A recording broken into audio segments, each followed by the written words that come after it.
Hello,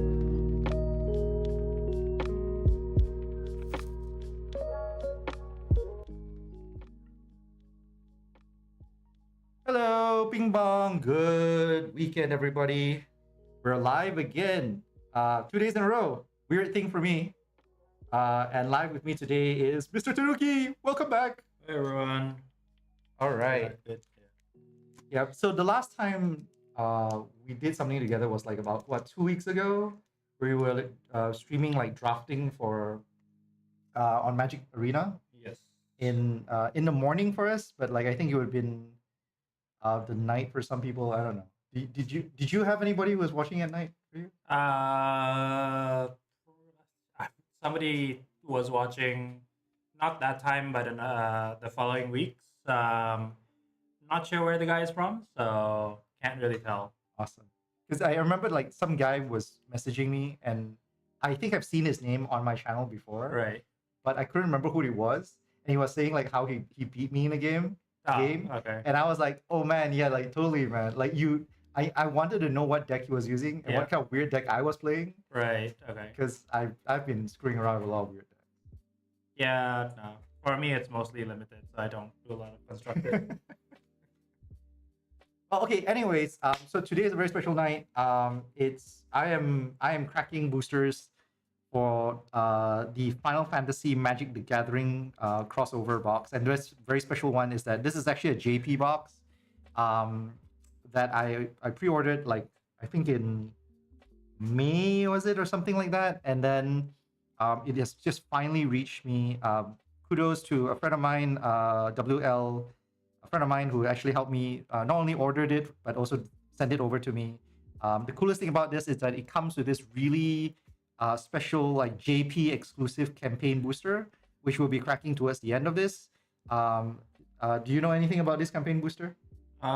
Just what you've told me about it in terms of the cards that's in there. I know that it's reprints of some blue cards, if I remember correctly. Exactly. It is there's one of three. So basically one of it is I suddenly can't remember what it was. It's this blue card that says counter target spell, then the opponent draws one card, and then Oh yeah. It's really pretty. We'll just leave it at that. And then there's a foil version of it, and then finally the chase one is a version that has EDI on it. Force of Negation.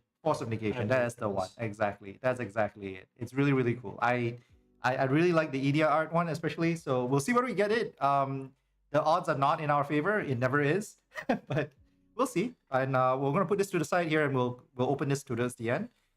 This is the JP booster. Yeah, like I think like Mr. Tanuki would know this, but like I'm a huge fan of Japanese boosters, Japanese Magic cards. I think that's the weeb part of me speaking at some point, but it's also because I kind of like the finishing for it. Like I think JP cards tend to have this nicer, like for me, has this nicer matte finish that I'm kind of a fan of. Yeah, I mean, to me, it's. I don't really see the difference from a physical, like, I guess, tactile perspective. I do like them in a sense that sometimes they do have special art and all that kind of stuff. I remember back in the return to the Kamigawa Neon Dynasty stuff. Do you want to No, I got it. I finally got it. Okay. I'm horrible at this. So for anyone who doesn't know, I actually don't usually crack boxes. Yeah. So it's very obvious that I'm like really bad at this. It's okay. I actually bought this box very specifically because it's a FF crossover thing. Yeah. I wouldn't have done it any other way. Like I wouldn't have done it otherwise. So yeah, it rare on a rare kind of thing. Yeah. And I think right now Final Fantasy is probably the most, from a business perspective, is one of Wizards' most successful venture for a while, with the amount of people Scalping the cards. yes scalping the cards and having draft costing, I don't know, $40, $45 Singapore dollars. That's the low end of shit. That's the low end of things. Yeah, that's the low end of shit. Collector boosters goes for the Japanese one. In the one of the LCG, LCG right here is like the Japanese one is $1,500 for the Box. for the collector box. Yeah, for a box of 12 boosters. Yeah. God dang it. Yeah, I mean, as a drafter, I love the set, but I can't agree with all the business decisions. Let's just put it that way. Well, okay, so if you're wondering why we're cracking play boosters and not collectors, well, that's exactly part of the reason. I am not rich enough, I am not no way rich enough to open collector boosters. Those things will cost you a kidney and a half, you know. So yeah, but in any case, we'll still have fun doing this. And what we're going to be doing tonight, and one of the big reasons why Mr. Tanuki is with me here as well, is because he's the guy with a lot more drafting experience than I do. So what I want to do is, as we are opening, cracking boosters and everything else, we'll talk about some of the cards and how they perform on draft and all that kind of stuff, you know? Yep. So yeah, I think it's kind of fun. And if I remember correctly, I also have more Final Fantasy knowledge than you from the game. Yes, you do. So that's always a bit of an embarrassment thing for me, considering my history, my work history, because I've actually worked on a Final Fantasy game and I do not know as much. It is remarkably embarrassing. I've left a lot of that knowledge back in the studio when I left. I mean, I can understand that. Not wanting to. Oh, but this is pretty. Yeah, VV is Noctis. So Noctis would be FF15. Yep. The one there. VV, obviously, one of the main characters of FF9. Probably the best character in FF9. Is it? It's either him or Garnet. Like okay, now speaking from a play perspective, right? Like Vivi is currently, at least in MtG, like one of the most like powerful cards in the set at this point. so from so I was talking from Yeah, but I'm perspective. adding on top of that. But for an MtG perspective, especially if we're talking about EDH and those type of formats, VV is really let's say made an impact to the format. Because you can pump it up a lot easier, and in those formats you can definitely do a lot more crazy things from that. In draft, you don't have the time to build up VV. That's fair. That's fair. But people still kick ass with it every now and then. Yeah, it's so like I'm playing a red blue on Alchemy a little bit now. And yeah, Vivi is just nasty. Yeah. So I still don't know why you torture yourself with alchemy. Yeah, I know, right? Like I'm a bit of a masochist, I suppose. But like, well, anyway, let's start cracking packs. So as our guest, why don't you honor us with the first one? Pick wonderful. one and open one. All right. I haven't done this on camera, so yeah, so it is a little hard to like you have to get used to it a little bit. So like, I think this is somewhere in the center. yeah. Like if you want to. That's okay. I can take All a right, look cool. at So obviously there's the hero token. Oh my god, yes! I actually quite like the hero tokens in the sense that like I can appreciate that it's not just one token, right? There's a lot of different tokens that they put together from different set of Final Fantasies, which really shows the different races and all that kind of stuff. So that's actually been pretty good. I think they're based off the FF11 characters, I think. Okay. I'm not 100% certain. Is that 11 or 14? So you can actually tell. Right. Oh, right. There is. Right. So it is 14. It is 14. My bad. But I don't know if every single one of them is 14. I think it is, but we'll check as we go along. I'm quite sure we'll get every token somewhere along the lines. Right. And land-wise, 7th Heaven, of course, everyone's favorite little bar down in the lower parts of Midgar. Everyone loves the 7th Heaven and probably loved the bartender. It's so weird that this is Plains, though. Anything to do with Midgar is kind of weird being Plains, yes. Right. Yeah. Right. A swamp would be right. Wouldn't it? fitting, but like the 7th Heaven is a safe place. Yeah. Maybe like Aerith house would be more, because that has Yeah, a lot more like exactly, right? plains Like a lot type of of vibe, yeah, exactly. more flowers and all that kind of Yeah, stuff. yeah. Vegetation, man. Vegetation is what we're looking All at. right, we have Laughing Man himself, Mr. Titus. So originally, well, when this sort of came about, it looks better than it plays. Really, I felt like in draft especially, it's pretty good. So the main issue with it is a 2-1. Fair enough. So like, yes, if your opponent only have one blocker and all that kind of stuff, this can really help you in just like overwhelming everyone by Right. tapping their. So remind me again. It is when it attacks, tap target creature. Is it? Yes. So 3 mana 2-1. When it attacks, you tap target creature that an opponent controls. Right. And if an artifact enters the battlefield, it gets a +1/+1 counter on it. Oh, so it does get a plus. Okay, right. Yeah, so exactly. it can grow big, Yeah. but there are definitely times where it's very vulnerable. Yes. So if you're in a deck that can, if you have, oh my god, the mechanic infantry thing, Right. the 1 mana 1/1 that The Magitech, is it? Magitech infantry, Yeah, that's yeah, the yeah. one, yes. So if you have a few of those, then obviously this card is much better, Yeah. as you can grow it very, very. Yeah, no, the Magitech thing is so undervalued. Yep. I think it is one of those kind of things where if you somehow in draft get your hands on like 2 copies, Yep. it is almost an instant play, at least for me. Yeah. I think the most I've had was 5. Holy Which shite! is awesome. I always find it funny though that Titus is a smaller power and toughness in compared to Yuna, who is a 3/5. Yes, it is. It is. She's absolutely a 3/5. Renoa, who's a 4/4. It was Renoa 4/4. I didn't think she was that big. Renoa is a 4/4, and even Aerith is a 2/2. So you know, that's how it goes for Yeah. our poor boy Titus. Oh, it's wait, immediately the why is rare. it- Okay. Maybe the Japanese pack is Different. Okay. Yes, the Japanese pack is different. All right, so whatever, man. It's fine. It's fine. We'll go with it. Okay. So we got- next one. We'll just flip it over. Yeah. We immediately got Genji gloves. Genji gloves. I hate this card.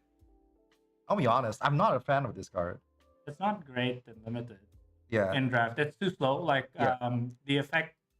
The effect is 5 mana artifact creature equip 3. When it gets equipped, the equipped creature gets double strike. Yeah. And if it attacks, you can untap it, and then you get an extra combat phase, if I remember correctly. Really? Yeah. So that's the whole shtick with it. Right. It is a powerful card, but it is very, very slow. Yeah, it is. I even so the weird thing about it, right, is that I don't know what format this card works in, because every format I can imagine has this card being like just way too slow, and it just doesn't do anything on its own. Usually when that's your conclusion, the answer is EDH commander or whatever you want to call it. Like, let's be real, 8 mana for a commander, for your commander to attack and then untap and receive additional combat phase. Yeah. Yeah. So that can be good, but it's whatever. Yeah, it really is whatever. Yep. All right. So right. Oh my god! Hey, cool! It's a nice full art Fang. Bang. Yeah, full art Fang is always nice. I really like the full art cards in this game. Yep. And you'll notice that actually it even has like 13 in the background. Yes. It corresponds. So Fang is a great card. It's not as good as her counterpart, Vanille. But Fang basically says that every time your card leaves the graveyard, every time your card leaves the graveyard, you lose 1 life and draw a card. Right. So you have a lot of other cards that either the card right below that, Exactly. which is evil something. Evil reincarnated, I think, or something like that. Yeah. Reawakened. Yeah, reawakened. That's it. Evil reawakened. Yes, there we have it. And things like that. But even the Town's Caller, the 2 mana 1/1 creature enters the battlefield, mill 4 cards into the graveyard, put Right. 1 land card back, and then draw a card from Fang, which can be quite fun. Oh, so Fang's return, Fang's trigger doesn't care what card it is, as long as the card leaves your leaves the graveyard. It doesn't need to go into the battlefield. So even if it goes to your hand or go back to your library, it also triggers. Right, and it doesn't care about the card type either. No. Okay, so that's kind of nice. Yeah, it can be quite nice. Yeah. There's a card called Sorcerer's Scheming. So it's basically a 4-mana red. Bring back an instant. Right. It's the one with Idia on it, right? Like, is it Idia? No, I don't think it's Idia. Is it not Idia? I thought it's the Idia, the dark Idia, like the yeah. Look, FF8. I quit after like getting to the spaceship because I was like 13 at the time and I couldn't really get it. But yeah. All right. But yeah, so that one you bring back instant or sorcery speed to your hand, and I have 2 of them. So I just cycle. Correct. I just cycle them. You just cycle the 2 of them. Yeah, right? yeah. Like I have nothing to do. Cycle it. Then you just draw 3 cards, right? Yeah. So okay. So Evil Reawakened. It's a straight up resurrect. Yes, the +1/+1 counters do make a lot of difference. Yeah. Plus, it's 2 +1/+1 counters. +1/+1 yeah. counters. So yeah, normally this effect is usually a 4-drop, right? Like normally this effect is usually it usually costs 4, but this one costs 5. Because it actually makes it bigger. Yep. Right. Usually it's not worth it. But the +1/+1 counters do add up. Yeah. All right. Gladiosis, I believe. Yes. The strongman of the boy band of MtG. Pretty good card. Unfortunately, green-red is the weakest among all the color combinations in draft. Not by a lot. So far, the draft. If we look at data from 17 lands, the color combinations for this set is actually quite flat. As in the win rate, is it? The win rate ranges from like 58% to like 62%. So the hills and valleys aren't that. Yeah, correct. So you can actually play any color combination and it's viable. That seems nice. It's compared to last time. Where if you don't go 5 color, you die. Okay. This is a lot nicer. Right. Yeah. So he does have a landfall effect, but like I feel like the landfall effects is like sure, maybe whatever kind of thing, because it says like landfall is like target other creature gets +2/+2 and trample until end of turn, if I'm not mistaken. Yeah. Target creature get +2/+2 and trample. Yeah. The trample is actually quite important. Yeah. Because you do have big creatures here that needs to connect. Correct. So this is a decent card.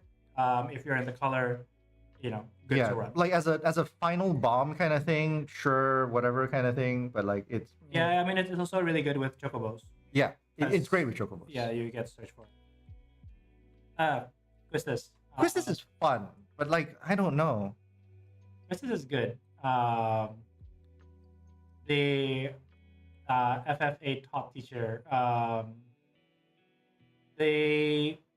I think the funny thing with Quistis is that there's a lot of cards that has flashback, and that has different effects when you cast things from the graveyard. Right. And so if you cast things with Quistis, it actually triggers that as well. Right.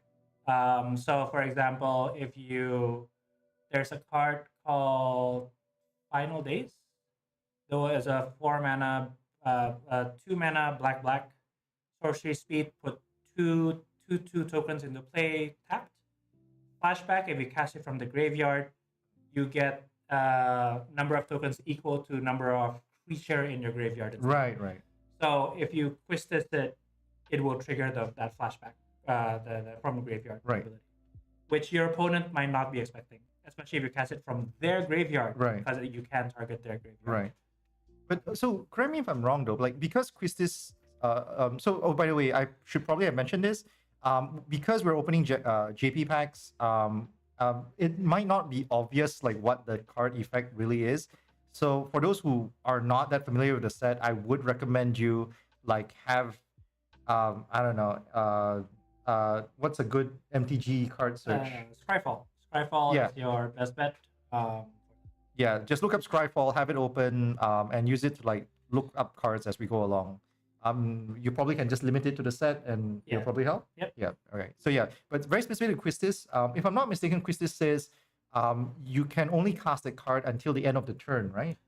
You need to cast it when Quistis resolve its ability. Right. So it's not even until end of turn. Oh, when right, it enters, you have to target, immediately do it. Then you immediately do it. Correct. So basically, what you need to do is you need to eyeball a card and say, okay, I'm going to cast that +3.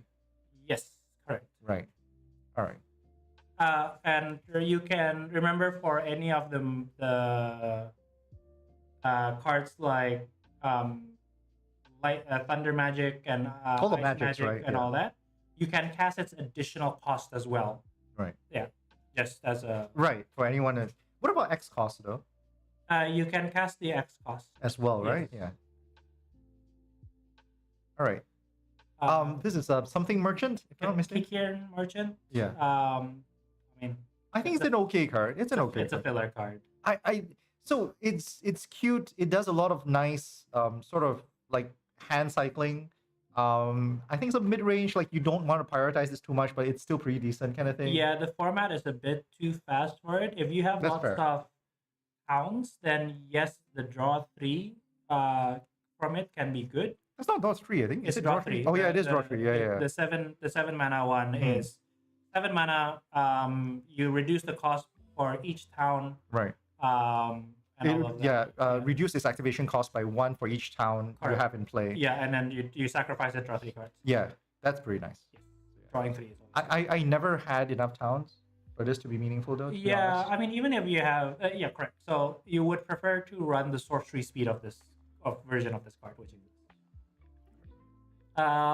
the worst of the land cyclings here, unfortunately.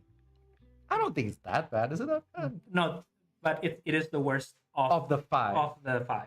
Right. Okay. So to be fair, it's like the FF set has a cycle of this. Yes. All of them are actually pretty good. Yeah. But this, at least for you, this is the worst. Yes.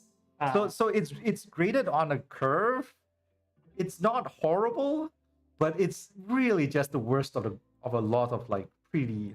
If this is bad enough that if I have to put it in my deck, I think that something is wrong. Like that means that my deck didn't go badly. All right. That didn't go well. All right. So this is combat training. Combat training, 3 mana. So divination has gone a long way. Divination is 3 mana, draw 2. Yeah. This is 3 mana, draw 2. Target creature you control get a +1/+1 counter, which is, you would think that is not too big of an upgrade, but it is a massive upgrade. Yeah, it is. It is huge, especially in drafting, right? Like it's just huge. Yeah. I have won fights because of that. Yeah.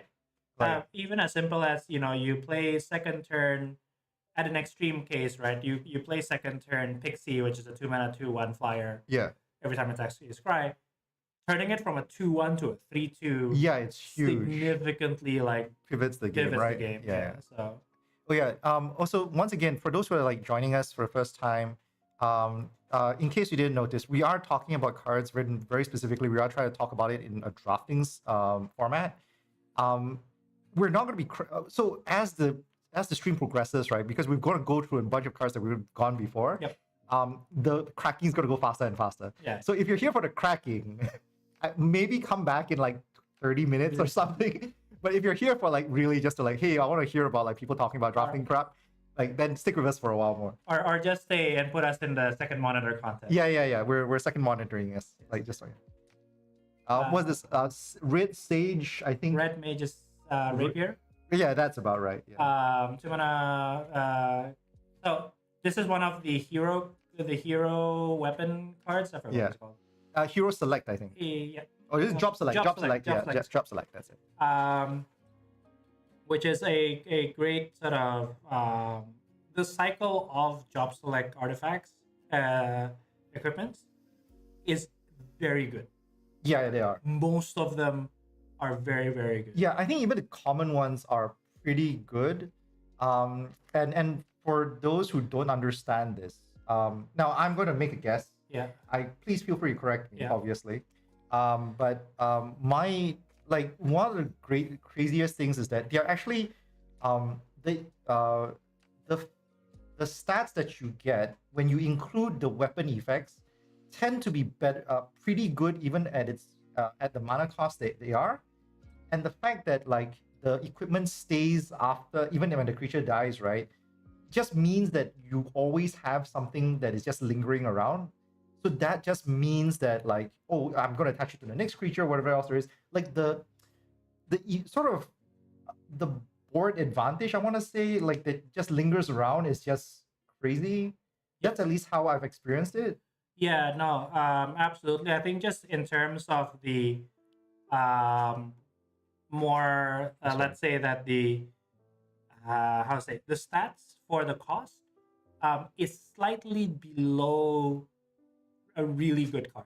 Right, just Right. like it's on a good card. It's a fine card. Yeah. Like you would play the card as Exactly, is. exactly. And like you said, it leaves these equipments behind that suddenly any card, any 1/1s that you have Yeah, actually becomes much better than correct. what they Right, you can attach this to a rat, and it suddenly Yeah. becomes like, oh my god, it's a bigger threat than Right. it was. Saying all that, one of the worst ones. Yes, agreed. Oh, this is nice. Ah, I like this one. yes, I do like It's what is it?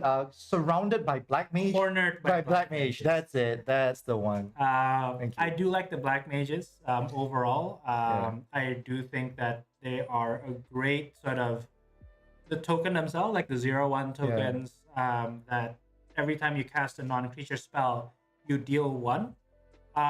If you have 2 of them, that's already a lot to like just ping your opponent. Yeah. And all that kind of stuff. So this is a what we would call an edict effect. So it's a 3 mana. Target opponent sacrifice a creature of their choosing, and then you get a black mage token. Yes. I have a question I wanted to ask you. Based on at least now, I have my own thoughts on this, obviously. Yeah. But do you think they should have keyworded that whole black mage spawning effect? No, I don't think so. Because it shows up in a lot of cards, and it's just this Sure. giant block of text basically on every card that I it mean, shows up I on. think it's fine because there's other like put other tokens into the battlefield. That's fair. So I don't think that this should be any special. Okay.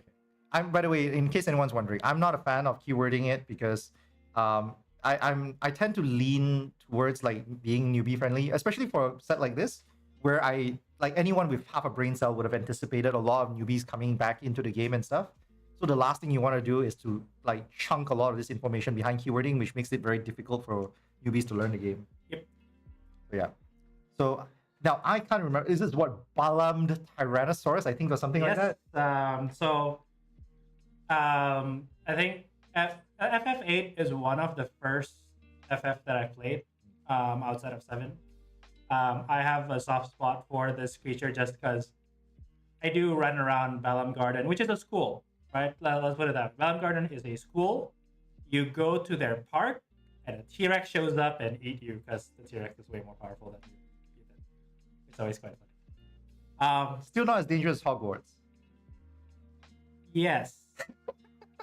Except this one flies and shoot missiles as well. Anyway. So we were talking about the land cycling earlier Right, on. exactly. So the green one is exactly that. This is the second best one. Right, exactly. 6 for 6/6, trample comes into play. What is it? You gain 3 life or It's something? gain 3 life. Right. The gaining 3 life is really important because you want to stabilize. Yeah. And gaining 3 life can really make the difference between being able to be chipped out by attackers versus not. Yeah, especially in the set with like black mages and all that kind of stuff, like that 3 life makes a lot of difference, Yep. and it gives him a chance to actually like, hey, I'm gonna deal some Yeah, damage. and 6 mana 6/6 trample. Yeah, not great. It's a bit okay. But like, if you think about most of the features in the set, Yeah. there isn't a lot which is bigger than Yeah, that's absolutely true. at least at a common level. Yeah, and once again, like I love this cycle mostly because they're all heavy costed cards with land cycling, so you can almost just slide it in without thinking too much. Yep. Because once you put it in, they're never dead cards. They're almost never dead cards. Correct. Get in too early, you don't feel like I don't want to stick around. I don't want to hold it in my hand for too long. I'm just gonna cycle it for a land and like whatever. If your opening hand has this and 2 lands in your hand, Just keep it. you should cycle it. Yeah, Like yeah, you can keep the hand. Yeah, keep the hand. And so later on turn 2, you just cycle this away. Correct. Force. Correct. Oh yeah, exactly. Right. Okay.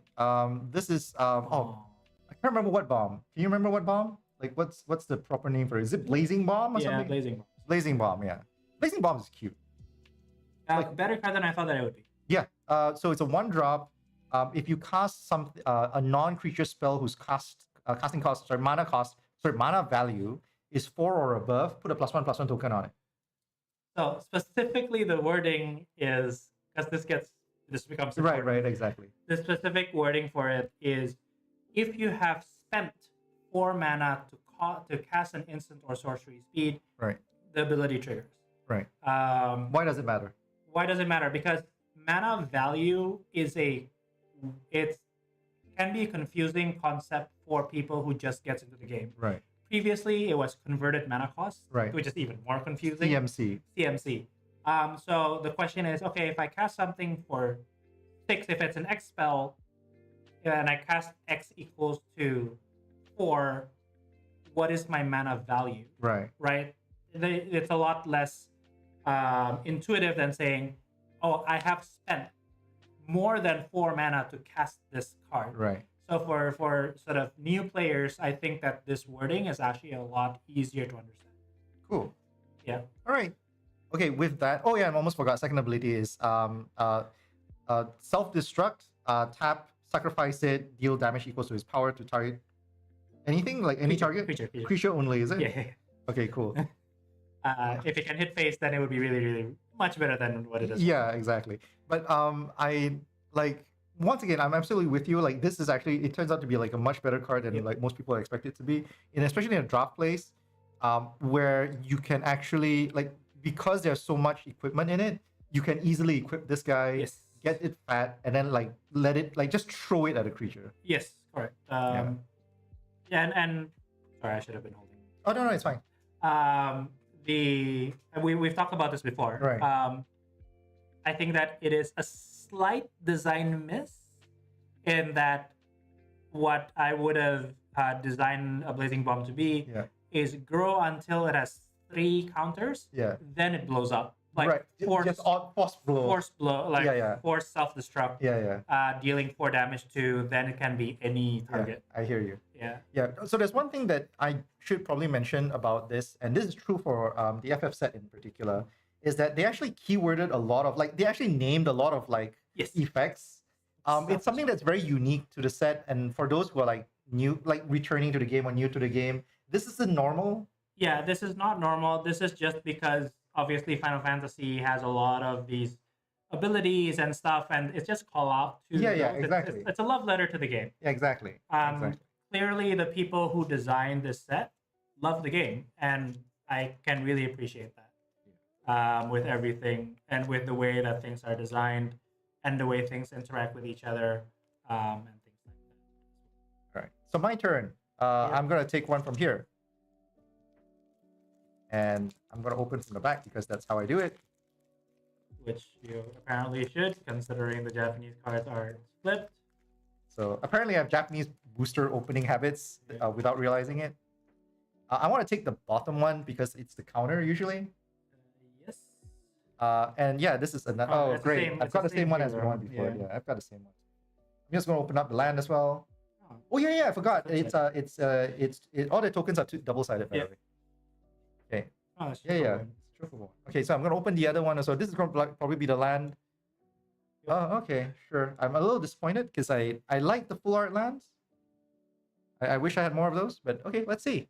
All right, so let's go to the commons first. Whoop. Vincent's Limit Break. I have grown to respect it more. Still not an awesome card, but the fact that it can, I've killed people turning something into a 7/2. Yeah, exactly. So what it does is basically choose one. What they actually call it Limit Break? I can't remember whether they named it Limit Break, but like, is basically choose one. Target creature. Target creature gains if it dies this turn, put it back into your under your control. Sorry, put it back under owner's control, tapped. And then its power and toughness is equal to like choose one of those numbers. It's called tiered. Oh, it's tiered, right? Yeah. So yes. So you like at 0, it's usually just like some low number, which is in this case is a 3-2. If you pay 1 extra, it becomes a 5-2. You pay 3 extra, it becomes a 7-2. Yeah. So from a basic level, this saves you from removal, or if you are just trying to trade in combat. Yeah. This brings back your creature. Obviously, if the creature have enter the battlefield abilities, that would be great. Yeah. Other use for this, if when your summon dies, you can cast this and it comes back. Ooh, nice. Yeah, I never thought about it that way. From back all the way. Yeah. That's nice. I never thought about it that way. That's great. But in Arena, you need to set a stop in the trigger of your. So the saga's countdown during the first main phase. Right. So you need to put a stop in your upkeep and draw phase to be able to cast this before it triggers. Right. So for the saga thing. So just keep all of that in mind. Yeah. So like if you're playing on Arena, that's a different thing altogether. Yes. So you need to make sure that you put a stop in that cycle. But if you're playing pen and paper Magic, like physical Magic, right? You can still do it. You should tell your opponent, especially your opponent is anal about things, which we've seen plenty of people. During my upkeep. Yeah. It's like before draw or whatever. Yeah. You do it. Exactly. Right. During my upkeep. Ifrit. GF Ifrit. So every time you see a GF there, that's the Guardian Force, referring to the FF8 specific summons. Yes, correct. And it's down here as well. I have a long rant about GFs of FF8 in general, but that's a story thing and not so we're not going to get into it. FF8 is the worst storyline out of all of the mainline FF. Not going near that with a 7-foot stick. Okay. So yes, Ifrit is it's a saga card. Yep. It's unique to this one. Basically says like when it comes in, put a token on it. It's basically called a lore token. So it comes in, puts a lore token on it, then read the effect, play the effect. Yes. And then every upkeep, put another lore token on it, then play the effect accordingly, right? Every main phase. It's main phase. Every time you enter the first main phase. Right. So it's after the draw. Right. Okay. Sorry. Yeah. You have to be very specific here because why exactly does it matter? Like I said previously, for like Vintage Limit Break, for example, if it's an upkeep, if it's on the main phase, you get to draw the card first. You draw your card first, so you know whether or not that is there any effect that's gonna matter and all that kind of stuff. Correct. Because in Ifrit's case, for example, the first 2 is discard a card, draw a card. It's discard first, then draw a card. Yes. All right. So being able to draw that first one is important. Is it a main? It is the main. All right. So you can choose whether you want to discard a card and then draw a card. Still very an okay card. It's a filler. I think it's pretty decent. It's decent, but it's still a filler. That's fair. Because at the end of the day, after 3-4 turns, it disappears. Commune with Beavers. Yes. I the only reason why I know this card really intuitively is because it's so funny, like as a card. It is. Like just as a name, it just makes me chuckle. Like, sorry, what? I'm like, when I first read this, I was like staring, going, "What?" Yeah. Where this is from FF2, and I don't get the reference. I don't. What does Commune with Beavers do again? Not important. Don't take this card. Let's move on. If you're drafting, don't. It's not even on the list. Yeah. I'm sorry, guys. Okay, it's okay. What it is something along the line of look at the top 3 cards of your library, select a artifact, creature, or land card from it, and then put it into your hand. Something along that line. The reason why it's not great is that sometimes you just miss, and a lot of the time you don't have space for this type. Yeah. So it's just a whatever. Yeah. All right, next one. Hey, we are Magitech Army. Is it infantry or army? Infantry. All right. So one for 1/1. As long as you control another artifact, it gets +1/+0. And then pay 3, search your deck for another copy of it, put it into play tapped. Yes, the tapped is important. Yes, it is. That's the guy who dies when the first time he uses this thing that you can block with it. Very good card. If you have nothing else to pick up in the draft, it's an okay start to select it early, just so that basically if you have one of it, it's not great. Yeah. If you have two of it, you should always play it. Yeah. Yeah. If you have five of it, it's great. It's even better. No, but like any more than that, it's always like it's just exponentially better. Yeah. Right. This format rewards you with the ability to spend mana as effectively as possible. Yeah, that's absolutely true. So having because with all the tiered spells and like all the additional activator abilities, like there's a lot of activator abilities in creatures now, like for this set, so you can do a lot of I weird hope stuff they with them. keep the tiered. Okay, fine. Tiered is just kicker. Everything is just kicker. Yeah, let's not go there. Let's not go there. Yeah, yeah. But like, I do like cards that you can play basically at any point of the game. That's fair. It matters. Yeah, yeah. I agree. Rook turret. Yeah, Rook turret. 4-drop, 3/3 artifact creature, flying. When it or another artifact comes into play, what was it again? Draw a card, discard a card. Oh, it's draw a card, discard a card. Yep. All right, cool. It's okay. Fine. It's very fun. Funny in this format, especially when you're drafting, there isn't a lot of flyers. Yeah. So sometimes you just die from 1/1s and 2/1s Yeah. in the air. Yeah. So having a 3/3 flyer can sometimes be good. Yeah. Not a lot of the time, but sometimes. It's a little heavy on the cost. Yeah, format. So it's not great because of that. It's funny we say that now. It used to be that 4-mana 3/3 flyer is just like, Yeah, yeah. oh my god, this Yeah, is yeah. I was playing the Ages of Juzam Jin. yeah. It was like 4-drop 5/5. It's like, holy crap, this is good. Yes, sir. Furnisher Wandering or something like that. Prish Wanderings, I think. Yeah. Yeah. 3-drop instant. Search a land for a basic land, or does it include towns? I don't remember what it It includes towns. Yeah, so it's basic land or town, put into play, tapped, I believe, Yes. then put a 1/1 token on target creature. +1/+1 token. Yes, correct. It's an okay card. It really hurts me whenever I attack and then something blocks and then they cast this on instant speed, make the card bigger. And Yeah, it's my yeah. Creature. And ramp up, and that's just Yeah, you just lose the game once that happens. yeah. Like I can't remember whether the green Hydra is in standard or not. The one that like basically double the +1/+1 tokens every time a land Yes, drops. it's in standard. It's in standard, right? So like this has killed me in standard before Yeah. because that sudden land is just weird. Yeah. The fact that this is instant speed is what makes it special, actually. Exactly. Again, there is landfall cards in the set. So, for Yeah. example, Gladiolus. If you can, this becomes a very good combat trick in addition to its already +1/+1. Yeah, So it's a correct. combat trick. Exactly. Like I feel like when they did this card, it was obvious that they were thinking of landfall, and then they just added an extra thing to it, which I felt like was so unnecessary. I think it's fine. It's still not like an awesome. Yeah, it's not broken. Yeah. But it's just really unnecessarily good. Yeah, it's fine. All right, sure. I like having unnecessary good cards in the format. That's fair enough. All right, this is Fight On, I Yes. think. Okay, now this is so weird because the Japanese is like technically you would translate it as Fight On, but like I don't know.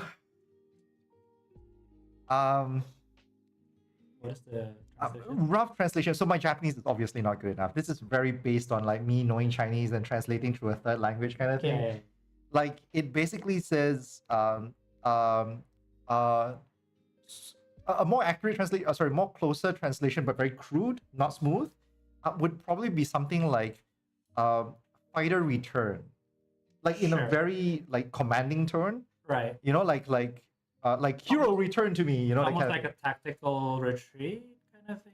Not retreat, but like no, like regrouping. no, like as though like when you're summoning the souls of fighters and stuff like that, okay. like if you watch a lot of animes, right? Like you have those kind of things where hero return to your stations, like Yeah. draw your swords, come to me and defend my, whatever shit there is.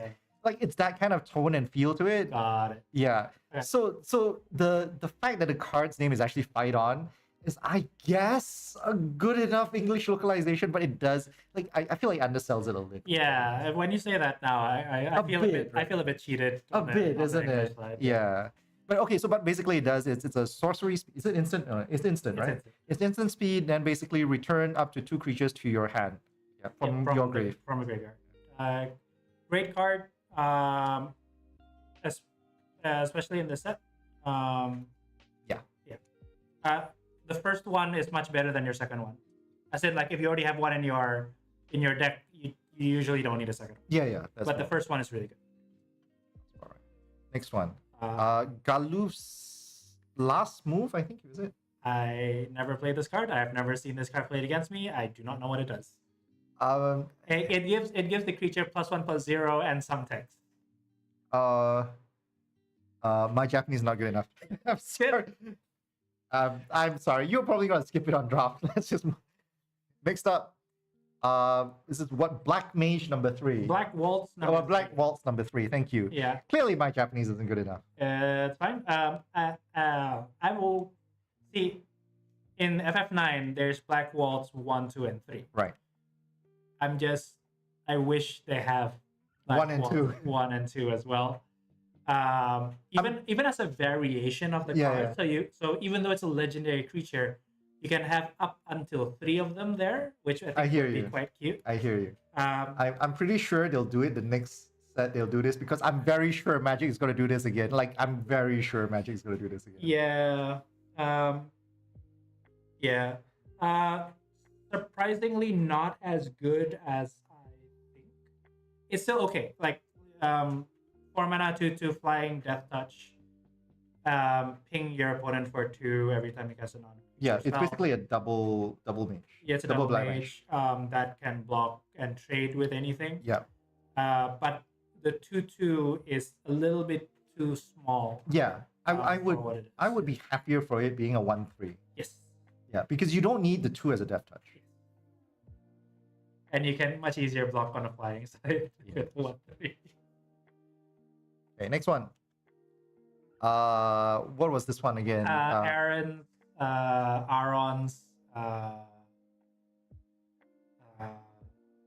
inspiration, I believe it was. Or something like that. Yeah. All creatures get +2/+0. Flashback, do the same thing. Okay.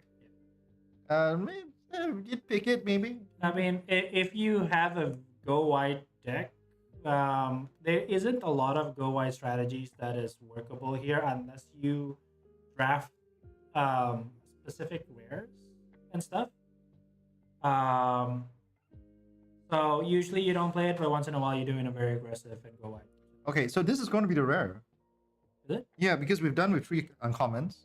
Okay. So yeah, Galuf's thing is actually uncommon, which nobody plays apparently. Well, that's fine. All right. So what do you think? Well, there's no way on us for it to guess, right? So let's just flip it. Yep. Shoop. Squall. Squall. Seed. Mercenary. Yeah. Is this the one that, like, if a creature attacks by itself? Yes. Yeah.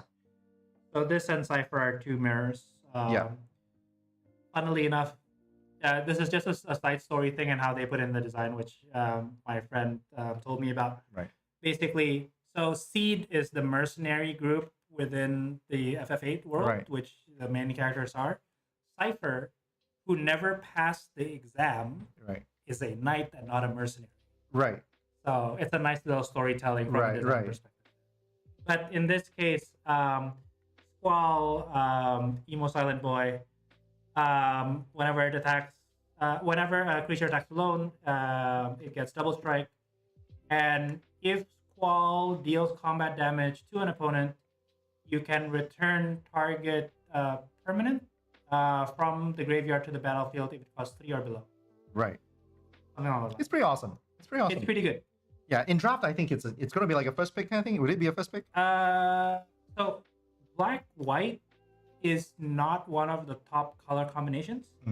But I can see it being a pretty high pick. Yeah.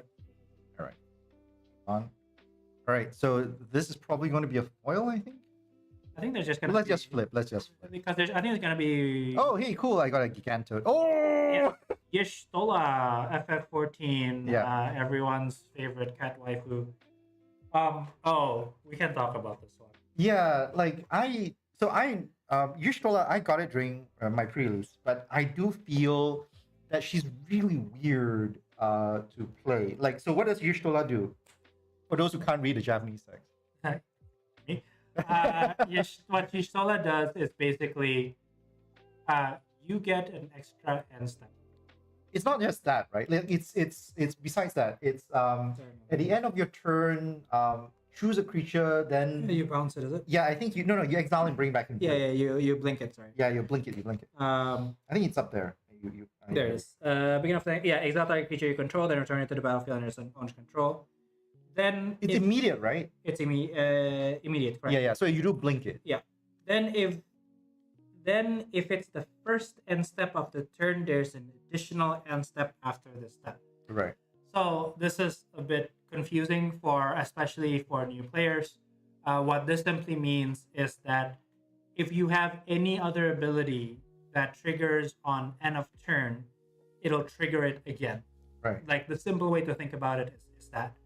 So in this case, if Y'shtola is the only thing there, then she will blink the creature. It'll come back. Once everything is resolved, she'll blink it one more time. So she will blink something twice. Oh, okay. Yeah. So there's a lot of good combination with this in the set. So you have, for example, in color would be, say, Shiva. Oh god, Shiva is nasty. Right, yeah, because you tap target, when it enters the battlefield as a saga, target creature, you tap it, and then you put a stun counter on it. Right. And then so you blink it twice, so that each turn you tap 2 of his creatures. Yeah, and you just stun lock the guy. And you just unlock the player. It's even better with Omni Weapon, because you do the same thing, but you gain a lot of life. Right. So depending on the card, this is really, really good. Yeah. It is. Like if you have Bahamut, you're just asking the guy to go home, right? Yes. Yeah. I mean, yes, but there's more cards that makes you want to go home. Yeah. But very, very good card. Playable in a lot of the Commander and EDH. I think she's actually has a price custom. Yeah. It explains a lot. Yeah. Right. All right. Cool. A Your pick. mythic is quick. On a second booster, mind you. This box is looking cute. I'm not saying it's great, but it's looking cute. Yeah, I feel like the fun of opening. You should never think of buying a booster box as an investment or any of that. I agree. Like you're spending money for entertainment value. Yes. And if you can get some money back from it, then that's my wife was found a picture of like this meme on at Games Haven, right? Yeah. It's basically saying like, oh, you did not waste your money. You just turned it into something you love. Sure. All right, so we'll be seeing more cards that we've discussed before, so we're just gonna skip that. Yep. So Vincent, Limit Break, Lightning Magic. Yeah. Lightning Magic's okay. So I'm kind of iffy on Lightning Magic as a card. I think it's I feel like even on the second step, it already starts feeling a bit expensive. It's a 4 for 4 damage on the second step. That's okay, because it's okay. Yeah. I think it's fine. The 1 mana as a shock is that is normal. That's normal. Right. The 4 mana 4/4 so 4 mana 4 damage as an instant is reasonable. Will I be happier with that being a 3? Yes. Yeah. Right. But then it won't trigger the rest of the 4 drops. Yeah. So this card is really balanced very specifically for a bunch of other cards like the one like the Blazing Bomb that we saw and all that kind of stuff. All the stuff that says, oh, when you cast when you spend something like 4 or 8 kind of things, like this is very targeted for that. So it's inefficient, but in the set as a draft card, this pairs fairly well with all those cards. Yes, and the 7 mana one is obviously very pricey, but hey, in an end game, red always have issues in dealing enough damage to big creatures to Yeah. kill them, that is a pretty good thing to have as well as an option. Yeah, I think it's also worth noting that this says any target. Yeah. Like it's any target, right? No, creature only. I'm pretty You it's creature only. sure? I don't see. Oh yeah. Correct. It's in the first part. I'm not familiar with sentence structure, so I had to Yep. look it up. So it's basically creature, one target. Yep. Yeah. Yep, Cool. All right.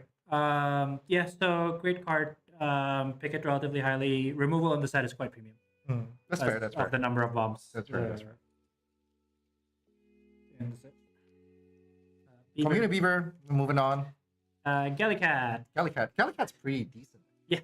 3 mana 1/3 flyer. Again, what we discussed previously, there's not a lot of flyer.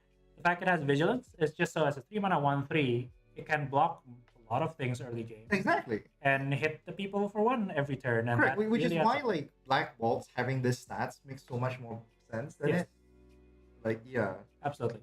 So pretty good. If you control 2 or more artifacts, it gets +2/+0, so it becomes a 3/3. Yeah. In which case, it is amazing. Correct. So like we were talking about like Magitech infantry Infantry, earlier, yeah. right? Like if you bring it in and then you bring up its copy and then you drop this, like it's just a 3/3 flyer. Correct.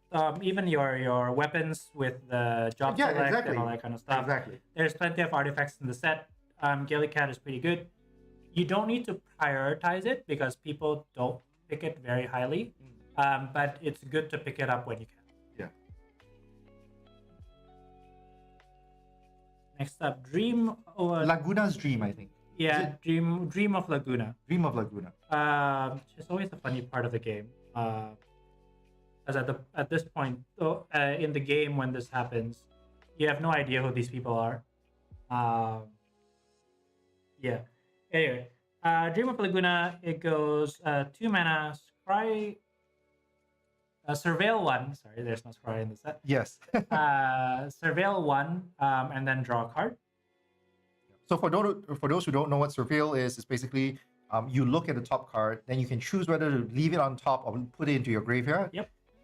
And then after that, and then that's it. Yeah. Right. And then in this case, in Laguna's case, draw a card. Yep. And then flashback 4. And then flashback 4. So obviously the flashback 4 is very intentional. Yes, because it triggers all the any ability that triggers off casting and instant sorcery speed at 4 cost. Correct. Exactly. Yeah. It's a good card because of that. Yeah. Otherwise, it's a okay draw. Like in a draft, it's actually pretty good as a result. Where's my blues? Oh my god, is this my first blue in this? It can't be, right? No. I'm quite sure it. I screwed up. I screwed up. It's okay. Venturing Town. Enters the battlefield untap, which is nice. And when it enters the battlefield, gain 2 life. Tap at 1 colors. Tap at colorless. Nothing you shout home about. It's fine. You can do funny things with it because you have things that bounce lands back into your hand. Oh, that's fair. That's So fair. if you have like Zell, for example, Yeah. you can gain 2 life every turn, which Yeah, can so- be nice. Yeah, it is. Like, so one of the fun things I do like to play with Zell, because I've tried it on Arena, was that they have this whenever this land comes into play like untapped, but you come into play, you surveil 1. Yeah. Right. Right? And it does this whole mana fixing thing, which is great for me. But like because I can do that, so basically it allows me to every turn just surveil, which is awesome. Yes. So okay card, don't pick it highly, but if you get it, Yeah, whatever. depending on the color, how many colors you're running, it's worth playing. Quina, okay. I think Quina is broken. I think Quina is decent. It's obvious. Okay, so what Quina does is that every time you create a token, you create an additional plus a 1/1 frog token into play. There's a few things that you need to keep in mind on how this works, because here's a question: what happens when you and you might have sort of gone through this before, when you cast a weapon with a job select? You should get the frog. Okay. Anything else? Oh yeah, right. No, because you then choose who you Correct. equipped it onto. Yes. So because it's a substitution effect, Yeah. it counts anything that triggers off the token being created. Yeah. Also triggers as well. So in terms of the weapon stuff, you can either equip it to the hero token Or the frog. or the frog. Mostly you should put it in the hero token because the frog might get eaten by Quina. Yeah. So Quina says, but no, Quina says, pay to sacrifice a frog. It has to be a frog. It has to be a frog. Okay, okay. And then so it gets +1/+1. That's the second effect for Quina. So for anyone who doesn't know, yeah. And like why I say, by the way, I mentioned earlier when this card was flipped, right? I did say that it's kind of broken because in a limited environment, especially with so many weapons, this is a lot of free creatures. It's quite a bit of free creatures if you can get it going. Yes. Yeah. My favorite combo with it is with Zanarkhan, the land. Right. So Zanarkhan says create a token and then put +1/+1 counter on that token equal to the number of lands you control. Holy crap. The frog gets the same token. Shites. Yeah, so you get you get 2 7/7s. One of them is a hero, the other one's a frog. Yeah, I hear you. Yeah. That is nasty. Yes. So these funny interactions come about, and this is always why sort of my love letter to Magic Arena is that you can find out about these things accidentally. Yeah, and it feels so good when you do. Yeah. And then obviously the next game you just land flood. Yeah, but exactly. you know, that's how things goes. Yeah. And I play alchemy. So Quina, interesting card, pretty decent. Not first pickable, but you know, depending on your deck, it can be quite good because sometimes you just don't have ways to generate. That's fair. But like it is like I think if you open your second pack, if you're in your second pack, you can pretty much tell whether this should be your first pick already. Yeah, you can tell whether or not it'll be useful for you. Yeah. This is the something airship. Yeah, something airship. It's fine. It's a 2 mana 2/3 vehicle. So vehicles as artifacts, you need creatures to crew them. In this case, it's crew 1, so any power 1 creature can crew this. Yep. And it can tap 4 to give you colorless mana, but can only be spent on artifacts. So in an artifact dedicated deck, it's fine. Otherwise, don't play it. 2 mana 2/3 is a pretty decent blocker. So you know, something that you can keep an eye out for, but not. Yeah, but I think it's worth it has noting. vigilance as well. Yeah. The vigilance is useful, and I think it's worth noting that it also gives. It's not just casting artifacts; it's also activate artifact abilities. Sure.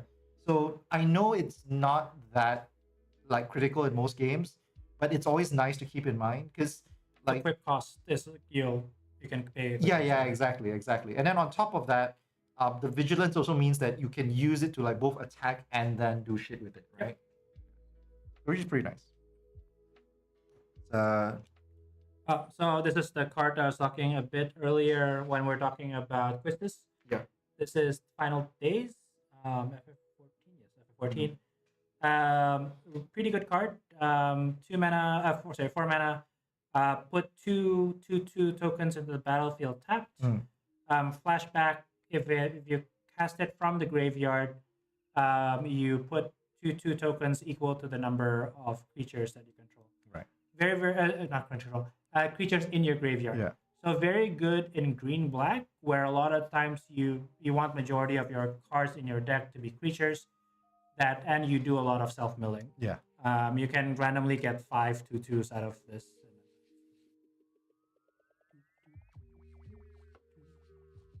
Hey, Zell. We're at the rare already. Yeah, because Quina. And I didn't. Yeah. Yeah, this is 14 as well. So the hero token seems to be. Yeah, so far. Zell, very rarely do you use this in limited and in draft. So Zell goes, it's a 3 mana 0/3. Its power is equal, or it gets +1/+0 for each lands that you control. Yeah. You can play an additional land each turn, but the end of your turn, you need to you need to return one of your lands back into your hand. Yeah, and we were just talking about like Adventure Town, right? Is it Adventure Town? Yeah. Adventure Town and things like that. So that will trigger off this landfall. sort of anything with landfall, like the chocobos and stuff, would be good with this. But it's also, you just need to be careful with it, because if you bounce it back and then your opponent kills it, that puts you back a turn. Yeah. So that can be quite damaging. The other way to use it is you play it, then you sacrifice it. You play the additional land and sacrifice it. But you shouldn't. Yeah, like Zell's pretty cool for like its power kind of thing. Yeah. There is a card called Self-Destruct, which is really funny if you can pull it off with Zell. Yeah, so my problem with Zell is like it doesn't even have trample. Like he doesn't. Yeah. He sucks that way. Yeah. Yeah, like Zell is just really like, I'm gonna punch you in the face, but only if you're standing right in front of me. Yeah, both him and Snow has similar issues. Yeah. We'll put the rares over there. What do we have here? Oh, the Wandering Minstrel, Yoshi P himself. Nice. Yeah, so so Yoshi P is, get this wrong. It is the producer? Is it not the producer? Yeah, I'm thinking it's the producer. It should be producer, isn't it? The producer of FF14. Yeah. So like, here's the thing, right? Like now, I'm going to speak from a game like guy from the game dev department kind of thing. The fact is, game producers in Square Enix in particular are one of the highest positions that you can hold. This might not be exactly the same in a lot of other games, and like the fact is, the games development scene does tend to vary about this responsibility, like who leads the game kind of thing, from like team company to company kind of thing. Because in some companies has it as a game director, some of it as a game producer, like really, and some have it even just as the lead game designer that usually determines a lot of the game's directions and decisions and stuff like that. Yep. So yeah, so it's interesting for those who are curious about how this usually runs. Yeah. So the reason why he's in a card is because this is his self-insert character. I never knew that. In FF14, so in FF14, there is the Wandering Minstrel, who is Yoshi P. So basically, FF14 has these super difficult raids. I don't know what they call it.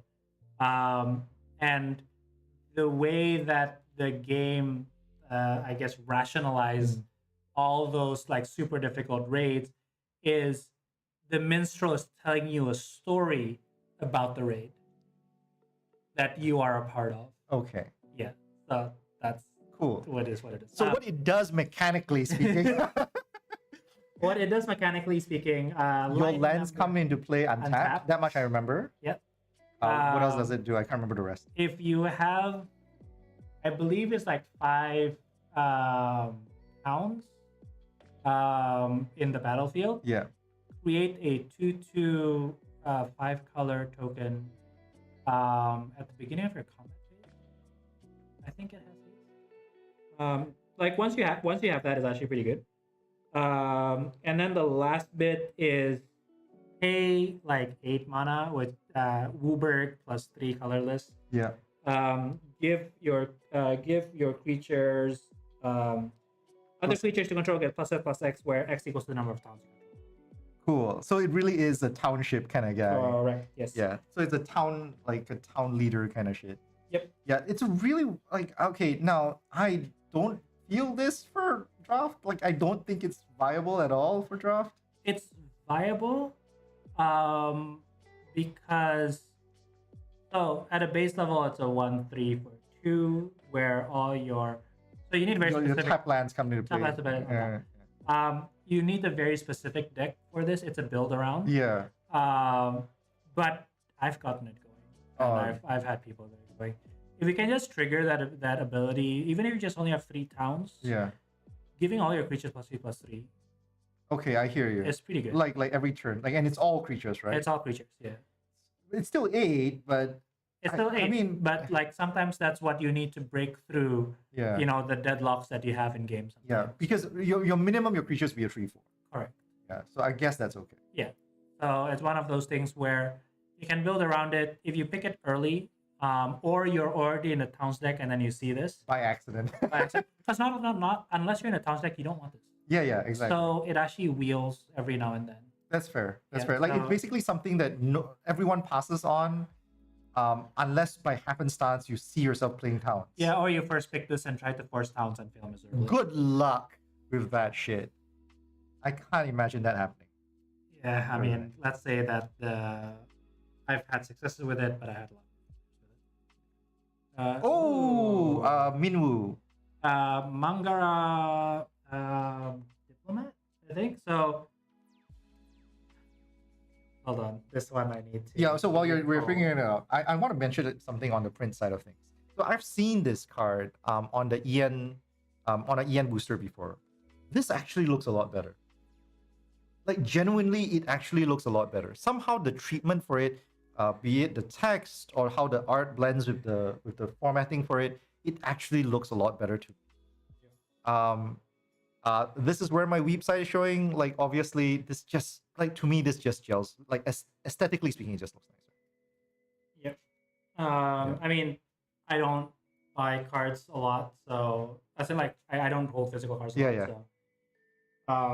But what it does is that, so it's a 4 mana 2/4 lifelink.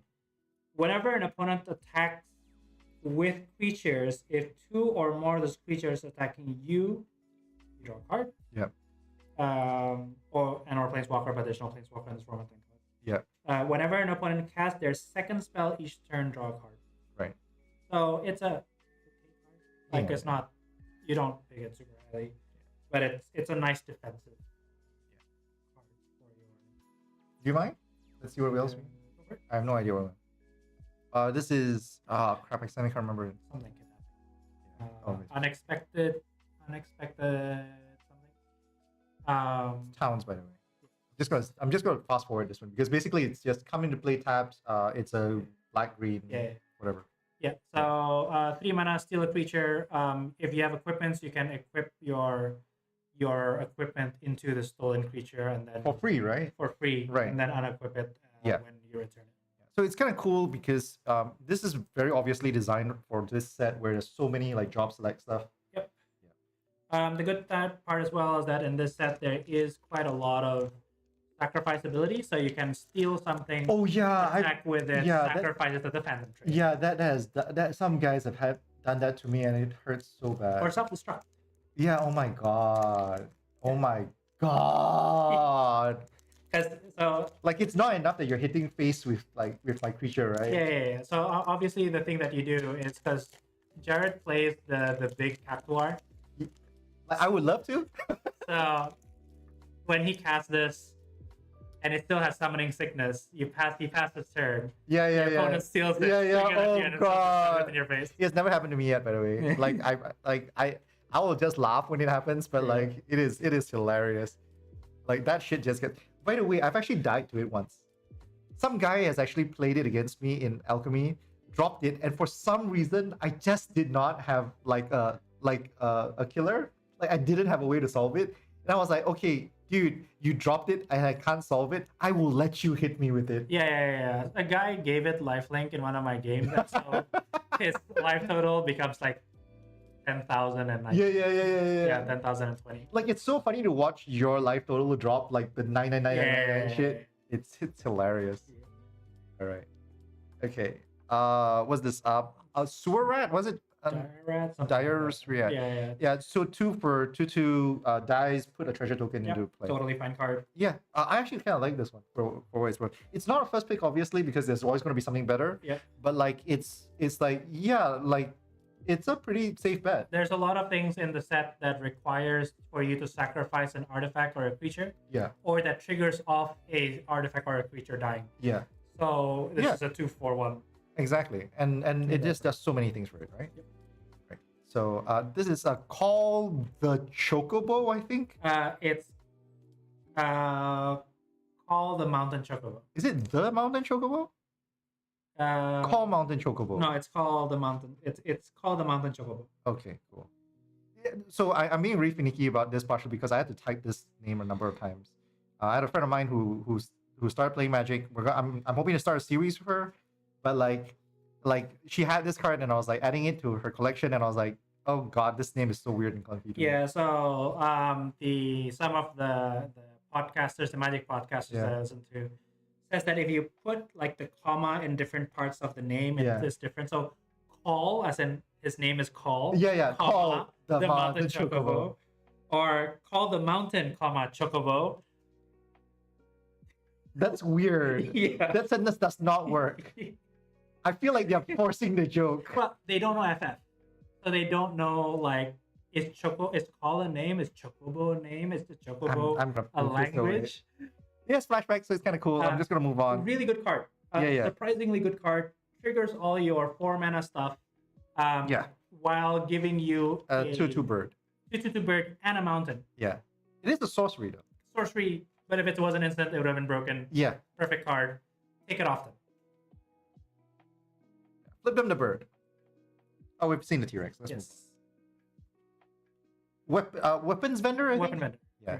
So, by the way, this is really funny for me. Like, I think this game of like trying to remember what the actual name is in English is kind of a fun game. Yeah. So it's coming to play, draw a card, and then at the start of the combat phase, you may pay 1. If you do, you may equip 1 card from your, like, you may equip 1 of your equipments to target creature you control. Yep. Yeah. Pretty solid. Decent card. Yeah. A lot of your weapon with job select has quite high equip cost. Yeah. So this is very good, especially with like Katana, which gives haste and trample. Yeah. Usually equip 4 or equip 5. I think it's equip 5. Big discount. Yeah, I just complained. I just rained on Genji gloves just now, but like this works with Genji gloves. It does, but still don't pick it. Yeah. Please don't do it for only that. Yeah. But like, you know, hey, it works. It works. So far, we've opened about like this is our 4th pack so far. I'm a little disappointed that I only have 1 full art card. Oh wait, but Winwood technically counts. Yeah. So it's a flan. Okay, how do you pronounce this? Flan or flan? Flan. I guess. Is it ice flan? Ice flan? I don't know, man. Someone needs to put this in the comments, because whoever in the like, I want this fight in the comments to like, I want this settled in the comments, because I keep pronouncing it as flan because I'm thinking of the dessert. Sure. Is it not?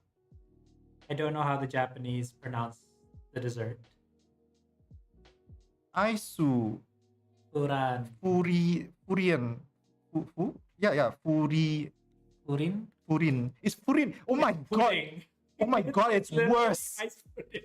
It's worse. It's ice pudding. Oh god, it's worse. It's ice pudding. Okay. So clearly my katakana needs help too, but like it is worse. Okay. So I do know the English name because I've actually played this card a number of times. 6 drop, 5/4, drops in, tap, and then put a stun token on target creature. It has to be an opponent's one though. Yes. And then it is also island cycling, so it's part of the cycling series. Yep. Pretty good card actually, in my opinion. Yep, 3rd best. 3rd best. Okay, cool. All right, what's next? We have something Card that I scout. never played. Something scout. 3-drop. Whenever a creature enters the battlefield, gives it +1/+1 till the end of turn. All right. Okay. Yeah, it does seem a little. Yeah, it's a 3/2 for 3 mana, which at this level of this part of the history of Magic is not great. Yeah. Monk Fist. Yep. 2. So it's a weapon. It's the basic job weapon. Select weapon. Basically, it turns your hero into a 2/1. Is +1/+0. So a couple of things. And a cleric. Okay. Yeah, it makes you into a cleric. So. Is it monk or a cleric? I can't remember. Oh yeah, no, it's monk. Monk, right? Yeah, it's monk. So I think this card is okay. Like, it's the good thing about it is colorless. So whenever you need a 2-drop, it's always there, and it's only equipped 2. So if there are things for you to trigger based off of that, it's also an artifact and all that kind of stuff. It's a sub card. It's cute. It's cute. We'll move. All right. Tonberry. Speaking of cute cards. Yeah, like, god damn it, I hate the fact that I want a rare version of this card so bad. I felt like that Tonberry was done dirty. Tonberry King. That's what you want. Once again, like, for those who don't know, it's a 1 for 2/1 here. Comes into play tapped with 2 stun tokens on it. No, with 1. Oh, right. It's one stun token. Yeah. Sorry. It's one stun token on it. And then, like, during your turn, it gains first strike, death touch, which is a powerful combo. Mhm. But, like, yeah, like, it's 1 for 2/1. And then, like, it. I mean, I get the Thornberry don't do anything for 2 turns kind of thing. But, yeah. So play this in aggressive black decks, otherwise don't play it. Yeah. It's cute, the design is fun, but it's not great. Yeah. Speaking of this, is self-destruct. Yes. 2-drop, instant. What was it again? Sacrifice a creature. Is it or No. target creature? Right. So what is it? So it's target creature you control, deal damage equal to its power to any target and itself. Okay, so it's both. Okay, cool. So technically, your self-destruct creatures can survive as long as their toughness is above their power. Cool. Yeah. And you can also gain off lifelink. Yes, That's kind of cool. I think so. Yeah, you Should should be be. able to. Yeah, yeah. If it's dealt by your creature, then you Yeah, can yeah, definitely yeah. survive off lifelink.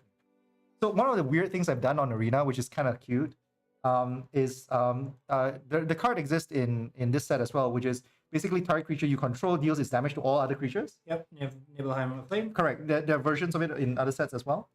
Nibelheim is actually one of my favorite ones because it's a 4-drop. So I do know that if you use it on a creature with lifelink, you do gain all the life. Yeah, and if you use it in feature with Death Touch, then it also kills. Yeah, exactly, and that's exactly what the deck does. The shit ton of fun. Yep.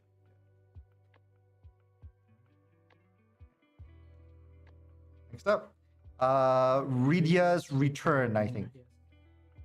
So, I see this a lot as a 5-mana So what exactly does it do? 5-drop, choose So- one? sorcery. Choose one. Right, Let's skip the first one for now. right. The second one, which is the only one the part that I remember, Yeah. is return 2 target permanents from a graveyard to your hand. It's permanent. Permanents. Cool. So that can be land, that can be enchantment, that can be. Right. Which is Uh, basically fight on with extra juice. Yes. Also sorcery speed, so not that great. Not as great. What I forget sometimes is that the first one goes all your creatures get +3/+3. So it's a mini It's overrun without trample. Yeah, it's overrun without trample. Yes. Unless you have a fat chocobo, in which case it's just overrun. Yes. That's the fat chocobo. Yeah. There are games where I would have won if I just cast it as a +3/+3 and then attack with everything. Yeah. But I just Forget that it's there. I keep ignoring it. Yeah. It's fine. It's fine. So we're 1, 2. Okay, we're on our third uncommon. So this is gonna be the rare. Let's see what we get. Whoop. Oh wait, no wait. Why do I have 4? Do I have 4 uncommons? Maybe in this case it's only one rare. Oh, Because I we've guess. had 2 rares. Yeah. So this is UFO catcher. Sorry, what was it? Something UFO? Poo UFO. Oh god, thank you. Poo UFO. Which It's so weird. I never knew. I forgot the name of this card, and when I remembered reading it the first time, honest to God, deep down inside, I was dreading the day that I have to say this card out loud, and I just had to. I'm not happy with myself. I take a lot of joy in saying poo UFO. Actually, surprisingly decent card. Yeah. So it's a 2-drop flying. Tap. Put a land card from your hand into play. Then what was it? Pay 3. At the end of your turn, what does it do? Return. No. At the end of your the 3-mana ability is that it gets +1/+0 for each town you control. Oh, okay. So it surprisingly can become. Wait, that can't be right. 3. I'm sure it's not +1/+0. There's no stats on this thing. It gets power equals to whatever. So the Oh, first no, the first reach. line the first line is you tap it and then you put a land from your hand to the battlefield. Yeah. And then the second ability is your power becomes equals to your number of towns. Oh, towns. Power. Oh, okay. Your power becomes equal to the number of towns. All right. Okay. Until end of turn. All right. Cool. Right. Oh, cool. I wonder what this could be. Oh, it's Clive. What a spoiler. The dominants are pretty good overall. Dominance. So there is a cycle of these in the set. So is it dominions or dominance? So I think it's dominions. I've heard the dominions term thrown around. possibly. So they're all from FF16. So in this case, it's Clive, Ifrit's Dominance or Dominance, whatever. They're all basically very good creatures.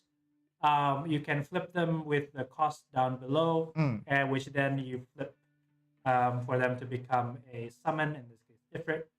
And they tend to be quite good. Yeah, but even then, I think this is still pretty good. Like, if I'm not mistaken, it says what come into play.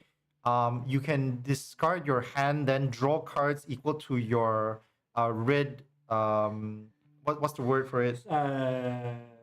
Basically, for every red permanent you have, draw one card. Well, no, for every red symbol that is in your permanence. Oh, really? So this counts as two. Card. Correct. Wow. So devotion to red. Yeah, devotion to red. Okay, so yeah, so it's like every one of these red symbols, you get to draw one card. Yes. Yeah. So you have to discard your hand first, though, but like that's still great. Yes. Like because at 6 drop, your hand's probably empty. Yep. Right. That is correct. Then after that, that's pay 6. What is it like? Pay 6 and then just transform. Is it? Yep. So pay 6, you transform it. It becomes this giant Ifrit, and then immediately you put a lore token on it, and it immediately becomes what exactly? What is it? So it fights up to one other target creature. Right. And as a 9/9, it'll likely kill whatever. Yeah, you'll kill a shit ton of stuff. Yeah. Like, what could survive it in this set? Bahamut will die still. Bahamut will trade with it. Oh, so it's a fight. It's actual fight. It's so an it's actual fight. both sides kind of thing. Because there's a difference between a fight mechanic and the ones that just says it deals its power to. Correct. Yeah. Yes. So that's what it does for the first round. The second and third is add 4 red if it has 3 or more lore counter on it. Exile it, then return to the battlefield. So all the So basically, it's just a big dumb creature. This the backside of this is a big dumb creature. Yeah, it's a big dumb creature. So when it okay. So all the dominance because that is what it is. Oh no, that's not what I wanted to do. But no, but okay. So while you're resetting your encyclopedia kind of thing, one cool thing about this though, I do realize is that when you transform it, it does come back. Oh, but it exiles and comes back into play, right? So it's still affected by summoning sickness when it comes back, when it transforms. So the silly part is that the mana that you would have got from like it's this side can't be used to transform it again. Yes, because it needs to tap. Yeah, correct. So it is dominant. Yeah. Oh, sorry, my bad. Yes. But the tricky thing is for this one is that when it transforms the first side, we've discussed this, but when it transforms for the first time from its human part into its summon part, it's a transform. So that means that it carries over any counters on it, any enchantments on it, any equipments on it. Right. But when it transforms back, it specifically says exile it and then return to the battlefield. Correct. On a face up. So that means that it's a new entity. So it exists and comes back. Yes. Yeah. So any enchantments, any counters, any all that would drop off. Right. This is the only summons. The dominant cycle is the only summons who does this. So for some new players, they might sort of get confused by that. Yeah. But overall, the dominants are great cards. So I'm just gonna flip the last two, last 3, I guess. Oh yeah, here's our token. So this is also look, the hero one is also FF14. So all the heroes are. Yeah, exactly. Because it's the MMO. Why wouldn't it be, right? So I'm gonna flip these two. Got a town. I've got a foil Ifrit. That's not so bad. Yep. All right. Oh god. I don't know why resting on my elbows is kind of like exhausting. Like I think I put too much weight on my elbows. Yeah, I can actually feel the thing like. Yeah, I think I really it's a me problem.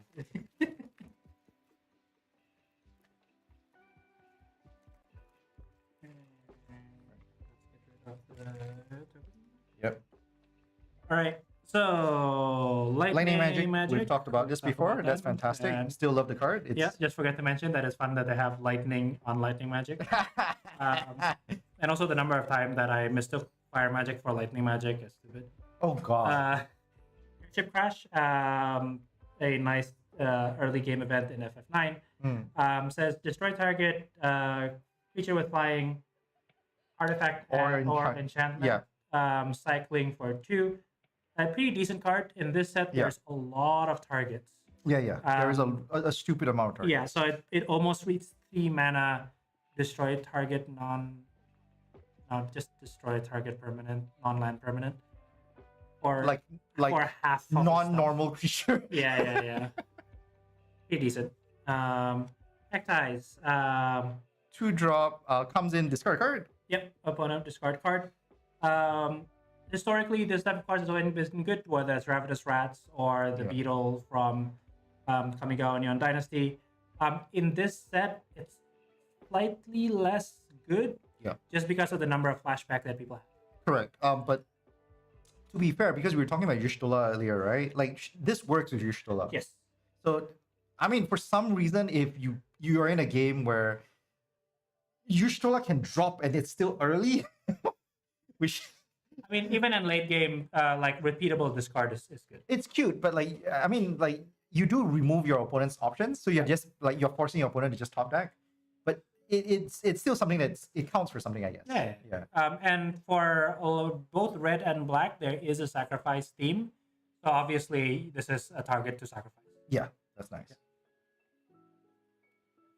White Aura Sight. Aura Sight, yeah. Yes. So Oblivion Ring, so 4 mana. When it enters the battlefield, exiles a creature. Is it specifically a creature only? Exile. I thought it's non-land permanent. Non-land permanent is correct. Non-land permanent. Until this leaves play. Yeah. And you get to tap it for mana. Yeah. So for a lot of beginners, this is actually pretty cool. This is actually like not only generally this is a very good card, but like for beginners in particular, I think it's worth remembering that because it's an artifact, it does not need to it's not affected by summoning sickness. Right. So that means you can tap it for the mana the instant it drops. Yep. So it's technically a 3-drop, but you do need to hit the 4 threshold.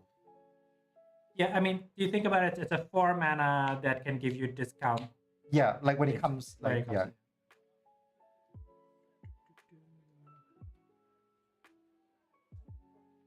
Syncopate. Okay, so blue X, counter target spell unless your opponent pays 1 for each X. So pay X. Pay X. Basically, the important part about this is that if it gets countered, it gets exiled. The spell gets exiled. Exactly. So there is plenty of stuff with flashback, as I mentioned earlier. So this does matter. Yeah.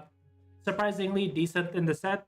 Very decent. For limited, usually counter spells are not great, but in this case, especially if you go first, Syncopate can be quite good. Yeah, I think one thing that's worth noting, especially for Syncopate, is that it's also one of the very reliable ways for you to get the 8 counter. Like one way for you to get to the 8 trigger. Sure. There's a few cards that triggers off of 8 costs rather than 4 costs. Yeah. Yes, that is one possibility. I mean, it's overkill, obviously, but like at the same time, it's a pretty decent way of triggering if you want to. Yeah. Next up, White Mage Staff, probably one of the better equipments at a common level. Yeah. 2 mana gives your hero, which is a 1/1 with a +1/+1 counter. Yeah. Sorry, not it gives equipped creature +1/+1. Yeah. So it becomes a 2/2. Whenever it attacks, gain 1 life. Yeah. There are things that triggers off of life gain in the set, and so that matters. The fact that this gives an extra toughness compared to like the Black Mage Rod and stuff also really helps when you equip it to other creatures later. Yeah, I think the fact that it's a PT, like both +1/+1, makes it actually pretty good. Yep. And a 2 for 2/2, gain 1 life with every attack. It's actually pretty solid no matter what. Like, yeah. The equip 3 is just, okay, sure. Yeah.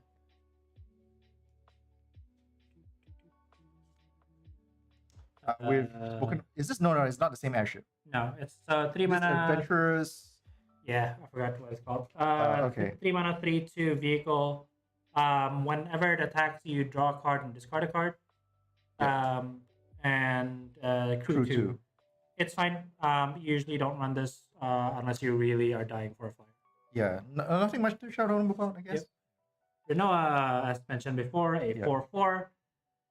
Brings along, well, technically 5 mana for 5 power and toughness because he brings Angelo with her, which is a 1/1 dog. Whenever she attacks, target creature gets +X/+X, where X is equals to the number of creatures you control. So, if you have a board especially with Fat Chocobo, this can get other stuff big very, very quickly. I believe it can also target itself. Can she target herself? I need to double check, but Okay. probably not actually, because that's what the Angelo is for. So Yeah. she would be able to at least. I mean, I think Angelo is partially there for the flavor as well. Yeah. And for sacrifice also. Yeah. Oh my god. John Wick. Horrible. Overall, decent card. Green white is not a very popular color for drafting. It's harder to come together, but I think it's okay. Again, it's pretty flat in terms of color combination. I really don't like. Honestly, I don't like this card. I think, like as a 5-drop, it does too little. At least that's for me. I feel like there's so many better things out there, but like I mean, if you need a 5-drop, I guess. Between this and Fat Chocobo is probably. Yeah, exactly. Not only is it easier to drop, like it's just like it actually is just better. Yes, not strictly better. Yeah. But like in most cases, in a lot of cases, in most cases, it would be better. Yeah. Also, Renoa is really annoying in FF8. Different problem. Speaking of 8 drops, Ultros. I remember Ultros Tentacle Monster. Is it? Yes. Ultros something. Yes. Yeah. 2 mana 2/1. Where so there's 2 triggers, one at 4 and one for 8. Yeah. Whenever you cast a non-creature spell, according to these numbers, the one where it's 4 cost, where you spend 4 mana, it taps target creature and then put a stun counter on it. Right. When you spend 8 mana in a single instant or sorcery, put 8 +1/+1 counters on it. I think 7 because it becomes an 8/8. Okay. Yeah. No, it's 8. It's Oh, is eight, it? Oh, 8 yeah. +1/+1. No. It's 8 and above. Oh. Oh yeah, no. Yeah, You put 8. yeah. Put 8. So yeah, it can. That's annoying. Anyway, it's pretty decent. Yeah. You will almost never trigger the 8. Yeah. But even the 4/1 is really good. Yeah. The 4th one, for those who are not familiar with it, like if you have an instant, especially like we were talking about, like Dreams of Laguna. Yep. That's just the perfect card for it. Yep. Because you do it just before your opponent taps to declare attacks, and then you just tap it, and basically you deny the attack for the one creature, and on top of that, the stun token happens in their turn. Yep. So it lasts like effectively another 2 turns. All right. So again, decent card. Run it if you're running blue-red specifically. Oh, mostly. Reno and Rude. 2-drop 3/2. I say 2/1 menace. And then if it deals damage, you get to cast a non-land. So if it deals damage to your opponent, combat damage specifically to your opponent, exile their top card. It's top card. Oh, okay, right. Exile the top card of their library. Sacrifice a artifact or creature. If you do, you can cast a spell. You can cast it as if any mana color or whatever. All right. So the exile happens regardless of whether you want to sack anything. Yes. So it mills 1 basically. Yeah. All right. Cool. I keep forgetting about that because it's always like, because the mindset is always like, oh, I will need to sack the creature to be able to cast it. Yep. I just completely bypass the exile happens first. The exile is independent of the sacrifice. Yeah. So actually in the limited, this is actually pretty good. It's okay. The problem is that so if you have an aggressive black deck, this is great. Yeah. But there isn't a lot of aggressive black. That's fair. Decks. A lot of the black decks are very controlling in the format. Okay, we're going into our rare slot right now. All right. Let's see what we got.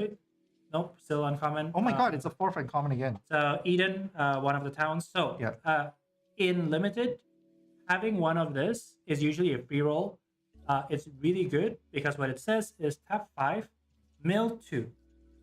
Then you may, after the mill, you may sacrifice this, bring back a permanent from your graveyard into the battlefield. Sorry, onto your hand. Onto your hand. Okay. You can do it at instant speed. All right. Which is what right. you So you want can do end of your turn, your opponent's turn. your and stuff. opponent's turn a lot of the time. Yeah, which is pretty nice. The cute thing about this is you can mill and then not sacrifice. Right. Yeah. So if you're playing something that needs to self-mill and stuff like that, that's awesome. Correct. Or you're hoping for a flashback or something, that's awesome too. Or you mill to hope to get to something, but then it's not there, so you don't sacrifice. Right, and then you have no target. But if you get it, like if you want to mill to something and it gets in, then great. You just pull it back. Yes. Like so you get to choose that choice. Yes, it's quite nice. Which is pretty nice. All right. On our rest slot, we have. Part has an aeroplane. It's rookie something. I'm assuming. Basically, what it does. I'm not sure about the card name. But what it does, it's 6 mana. All your creatures gets tap. This creature gets one. Produce 1 mana of any color. Yes, correct. You. I mean, not playable and limited. Is it playable at all? You can make really funny combos with some of these type of things. Because if you can, there are cards that goes every time a creature enters the battlefield, untap all your creatures, like stuff like that. I hear you. Yeah. So okay, like unless you're really playing some of that jank shit, right? Like this is a pass, like in almost all formats. Yes. Okay, so it's over there. Yeah. Let's see what else we get. Like let's flip it over and let's see what else we got. Oh, holy mother of Jeebus! Oh, that is sweet! And foil. So I actually have sleeves, by the way. Like I've prepared sleeves. We've not actually had any reason to open this up until now. This is insane. Yep. Not search foil, but it's still. It is awesome still. A good card. Yes, this is a top loader, by the way. In case anyone's wondering. So, Lightning Army of 1/3 mana 3/2. First strike, life link. Trample. Is it trample? It's trample. It's trample because I remember either you or somebody else was complaining about lightning not having haste. That's definitely not me. But now that you mention it, I am probably going to complain about it a lot. Yeah. I hate the fact that it does not have haste now. Yeah. Thank you. You're welcome. So what it does is it's first strike. It's not double strike. Yeah, it's not a double strike. If it's double strike, it's just broken, man. It's a 3-drop. There's no way on earth this is going to be like 3/2 double strike. The 3 mana. So 3 mana. So the ability goes that when lightning deals combat damage to an opponent, the next time a source of damage deals damage to the opponent, double that damage. Yeah, and because she has first strike. Yeah, so like. So even in the same combat, say you're attacking with another 2/2. Yeah. Because the first strike happens first, so therefore when the 2/2 hits your opponent, it hits it for 4. Right. Yeah. I have to ask then, because it says a source, right? Yep. So that means that like during the combat, let's say for example, I'm hitting with like 5 different creatures, right? Yeah. Like and because combat is resolved, obviously combat damage is resolved at the same time. That means I have to do all of them I choose one of those, or like how does it work? If a source would deal damage to the player. Oh, my bad. So it's until your next turn if a source of damage. So it's basically like until end of turn. Anything that you do exactly deals twice that amount. And because it's first strike, it just basically says F you. Yeah. It basically all your creatures also gets double strike. Pseudo double strike. Yeah, double the power of yeah. That is nasty. Yeah, but specifically only to the player. Yeah. So if it the blocks and all that kind of stuff, it doesn't matter. Yeah, exactly. Basically, it I have a weird question on this one. This is not obviously this is automatically an instant draft if you get it.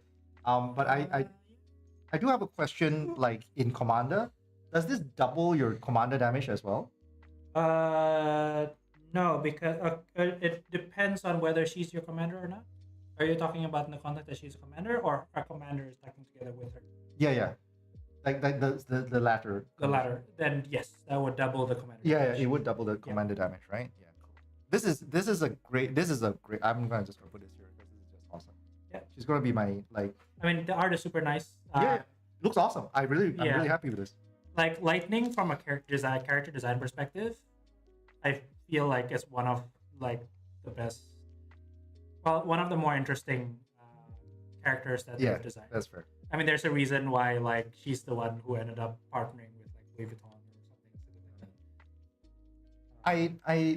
something. Or I just like the Onesans character, which is also true. That's fair. I have a weird like for me. I remember seeing the character the first time, and I'll be honest. I know I'm never kind when I say this kind of shit because my first impressions are rarely kind. When I first saw Lightning, the first image in my head, like really the first image in my head is, oh my god, did they just like gatai like Squall and Cloud and just gender bend the result? Sure. Like that was literally my first impulse. Yeah, and I was like, yeah, cool. Or if you're more familiar with like FF12, like basically Cloud and Ash just had a child, and that's what you get. Sure, I don't know. That was the vibe I was getting. Like I know, but to be fair to all character designers, you can technically do that to almost any character. So it wouldn't be fair. Like it really is. Like hey, it's just the way my brain is hardwired. It's probably less kind than I really should be. Yeah, my problem with 13's character is not the design. I think the design overall is quite good. I had a friend who told me, and he loves Final Fantasy, by the way. He's told me before he's played through all the entire, like all the 13 games and stuff like that. He's told me basically that his experience with FF13 is that FF13 felt like it's very much intended to be like every part, because there's a lot of sets, right? Like expansions for FF13. Like the story for FF13 was very intentionally written with the expansions in mind. So like if you want to play through FF13 and really get a feel for the game, you have to play through everything. Otherwise, it will feel very unsatisfying. I don't know how true that is, but I will definitely take his word for it. I quit the game after playing.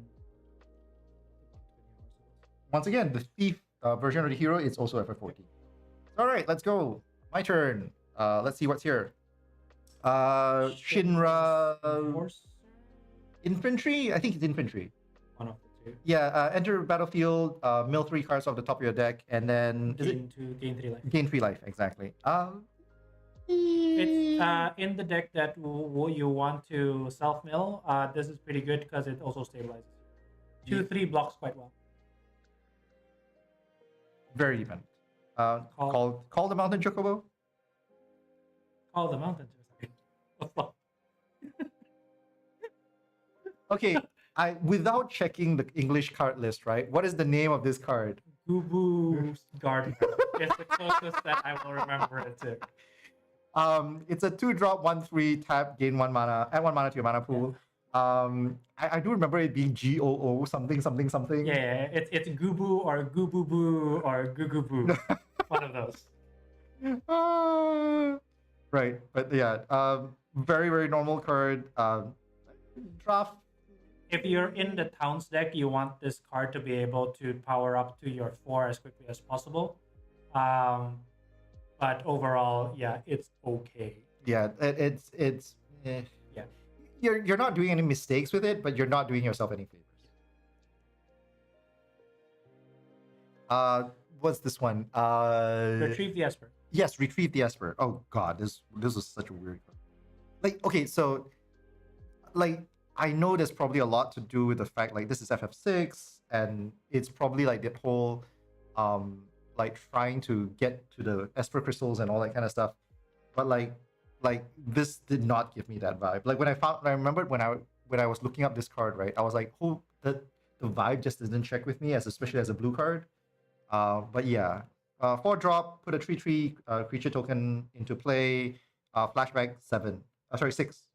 Yep. And when you cast it from the graveyard, your 3/3 tokens get 2+1/+1 counters. Correct, exactly. Yeah. Very important card as a filler for the blue-red deck because it's 4 cost. That's fair. There is so a lot of people are discussing in terms of why in this specific set the 4 cost and above work. right? It's specifically because of these type of cards, which are essentially creatures that count as non-creature spells. Right. It's these, the weapons, the Right, equipment, all that kind of right, stuff. right. Yeah, so that's a lot of the Right. reason why. Actually, now that you mention it, this set does have a weird amount of creature non-creatures. Yep. Like, so basically, or non-creature creatures. Yep. So like all the hero select weapons are a huge example of that.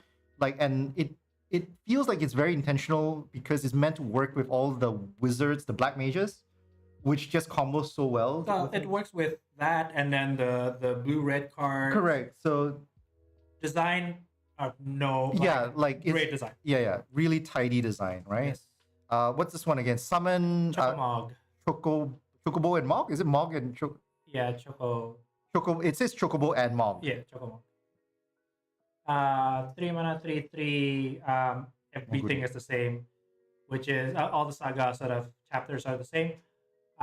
It basically all your creatures get +1/+0. All your creatures get +1/+0 until end of turn. Yes. Okay. Fine. You don't run it unless you're very, very. I mean, it's still for 3/3. So yeah. But there's a lot of good 3 or 4. Yeah, that's right. Rook turret. We've seen this one before. We're gonna move on. Nothing to shout home about. Cards we don't play. Move on. Self-destruct.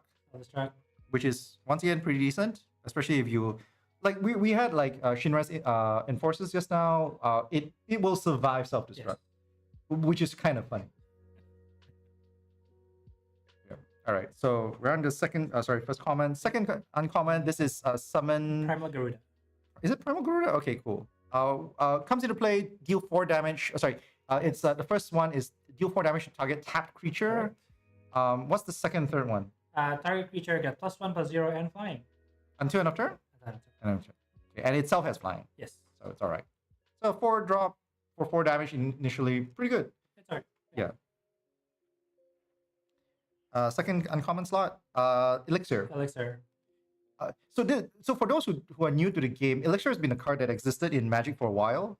It's a very cute. This is actually a very nice return to it because I haven't seen Elixir for a while. Oh, is this not the same Elixir? Am I thinking of? Oh god. There's Elixir of Immortality previously, which is a different card. Oh, my bad. So this is actually specifically Elixir for families. Really? Yeah. So what was Elixir? Okay, what's the difference between the two? Okay, Elixir of Immortality goes artifact and survival tap. Tap 1, shuffle everything from your graveyard into your library. deck, Your gain deck. 5 life. Okay. And it doesn't exile itself. Right. I think so. Yes. So you can cycle it. Right. Exactly. Yeah. Because if you draw it, you just do it again. So Elixir, it goes. Comes into play tap. 5 mana to activate, which is a lot. Yes. Shuffle your graveyard into your deck. Shuffle non-land cards from your graveyard to your deck. Gain life equals to the number of cards that you return. Right. Okay. So there's a significant difference, obviously. Yep. Because you do gain in theory more life potentially. Yep. But the trigger cost is a lot higher. Yep. How is it in draft? You don't run it unless you're very positive you're the type of deck that will deck out. Now, this is a format where you can deck out relatively easily. Yeah, because there's a lot of mill. There's a lot of mill. There's lots of draws. Yeah. You get to use you get to see a lot of your deck, Which is nice. which is good.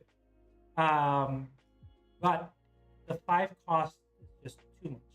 That's fair. And usually you don't have the luxury of that. And Right. a lot of the time, if you need to cast this card, you're already in a losing position, and this doesn't help with your position. That's fair. It's not sorcery speed, right? Though. I don't think so. Okay, because I think if it was sorcery speed, that just makes it. That means unplayable. Like it's just like no go, right? Yeah, I tried it a couple of times. Oh, But, God. no, it is instant speed. Okay, cool. All right, so we're on our third. I think we're on our third uncommon. So this should be the rare slot. It may be a rare slot. Maybe on a rare slot. No, it's not. It is the I can't remember what it's called. Yeah, it's the spider. It's the mechanical spider, robot spider from FF8. Yeah. ATH, or it's ATM092 is literally. Yeah. Sounds like a Sony headphone. It does, doesn't it? Yeah. Sorry, it's such a bad name to mention. Look, I literally had a stream last night with an sound engineer friend of mine who does like his own sound stuff and everything else. We were talking about like equipment and stuff. I swear to you, like all audio equipment does exactly the same stuff. Like they always do this kind of serial numbering and then a bunch of numbers kind of thing. Serial letters and a bunch of numbers kind of thing. And that naming convention is just irritating. Like I say it's irritating mostly because if you are not an audiophile that like just like can commit all these things to your head, it's like, it's worse than word salad, you know? Yeah, it can get confusing. Yeah. Like I'm a fan of like audio equipment, and even I feel like it's weird. Yeah. Anyway. 6 mana, 6/6. 6/5. 6/5. Can only be can only be blocked by 3 or more creatures. Yes. Which sometimes can mean it's unblockable. Yes. Of the time. Yeah. It is. 8 mana comes in. Return it to the battlefield from your graveyard. It gains a finality counter. That's it, right? Yeah. And for those who don't know, finality counter basically says if a creature with a finality counter it dies, exile it instead. Which is a callback to the FF8 first. This is the first boss that you faced in FF8. So you beat it, and then once you beat it, as you walk away, it revives itself and starts chasing you. No shit, like as though that like no one saw that coming kind of thing. It's a trope by now, people. Anyway. I was 13 at the time. I thought it was really cool. Ooh, it's a bad card, but I like the art. Is it triple triad? Yes, it is triple triad. The art is fun. The art is fun, but it is a very bad card. Playable in draft depending on your deck. Okay, now here's the challenge, right? I'm not even gonna bother reading it, by the way. That's exactly the challenge I was gonna get at, because I remember having to read this card like 3 times to figure out exactly what it does. So what it does is everybody exiles their top card from their deck, and I don't want to quote it because it's gonna be really effed up. Basically, you may play or any of those cards that have been exiled, but very specifically, it says that any card that's been exiled that is with mana cost that's lesser than your card is free, and like it is word salad. Yes. So you ignore that last bit a lot of the time, which what it is, it's 6 mana. Every turn you get to draw an extra card or 2 extra cards, and then you can play those cards. Yeah. The other parts is just whatever. Yeah, like honestly, it's just word salad. It is so irritating. Yeah. So it's only playable in a if you're in a Grixis, so blue red black deck, which everything is just control. Yeah. Like removals and stuff. Yeah, it is also 6 drops, so it's kind of like really kind of thing. Yeah, like, but I do love the art. Yeah, the art is it's nice. It's the first time I've seen the art. Yeah, the art is really nice. Let's see what else we got. Ooh, yeah, Sephiroth's intervention, I think. Yes. Which is and a full art land. Yeah, in a full art land, which is very pretty. The Sephiroth intervention as a foil is awesome. I'm really happy with this. Yep. Funny side note, I do have overkill foil as well, which is really fun. Yeah, obviously all this is really good cards and limited. Sephiroth intervention, for those who don't know, is basically 4-drop instant. Instant. Destroy target creature, and then you gain 2 life. Yes. Very good card. Bonus if you cast it on Aerith. God, I have seen so many. There's a lot of like fan art. Fan art setups. Craft. Yeah, like it's arts and crafts at this point. Everyone doing like the sword being stabbed through Aerith. Yeah, exactly. I've seen people who have printed black and white proxies of Aerith's card. Yeah. And I like just tear through it and. Yeah. Please do not do that to your actual Aerith card. Yeah. Because Aerith is actually a very playable card. Yeah, it's pretty decent. All right. That's it. Ooh, full art. Full art. So this is the thing, right? Like this is an art card, and the sad truth is that I just received news that I think from Edge of Eternities starting, they're no longer doing this. I'm very sad for that because I like these cards. I think they're awesome ways of collecting like art for Magic. But I understand that a lot of people are not keen on these because, hey, you would rather have another card. Yeah. I get it. It's different market, different target market. Yep. Okay. So Ifrit. Yep, we've talked about Ifrit before. Gone. Booga Booga. Gargura Gardener. Oh god. Crap! I can't remember this one. I can't remember either. Hidden something. No, it's Secret not. something. Yeah, Secret Revelation or something. Secret Revelations. Yes. Look at the top 3. Put one in your hand. Put the rest in your graveyard. Yep. And then flashback 7. 7. 7. Oh. I thought it was 4.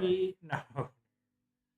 Very good card because it puts everything into the graveyard. So any reanimation and stuff like that, anything that triggers off stuff that puts in the graveyard, that does it. It is a sorcery on top. It is a sorcery, but it's a really good card. Slash of Light. 2 mana deals. Is this Flash of Light? Yeah. Flash of Light. Slash of Light. Okay. Yeah. So deals damage equals to the number of creatures and equipment you control to target creature. In a lot of white decks, this is effectively a Doomblade. Because a lot of time you do have enough creatures and equipment. I suppose. It is a little deck dependent, but like it's pretty correct. Not too bad. Yeah. It's pretty good. Very efficient at 2 mana.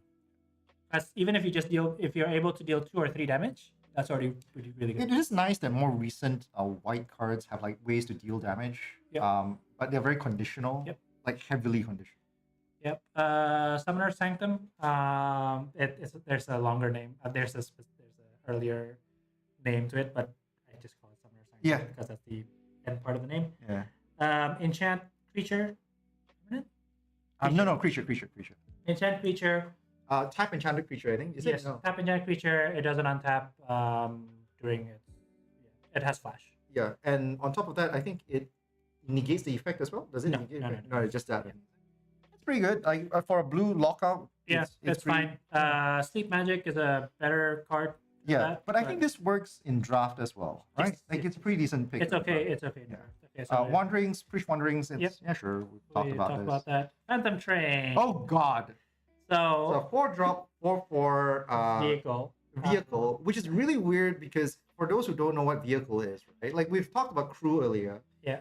But crew basically, vehicles basically say they're not creatures unless you crew them. Yes.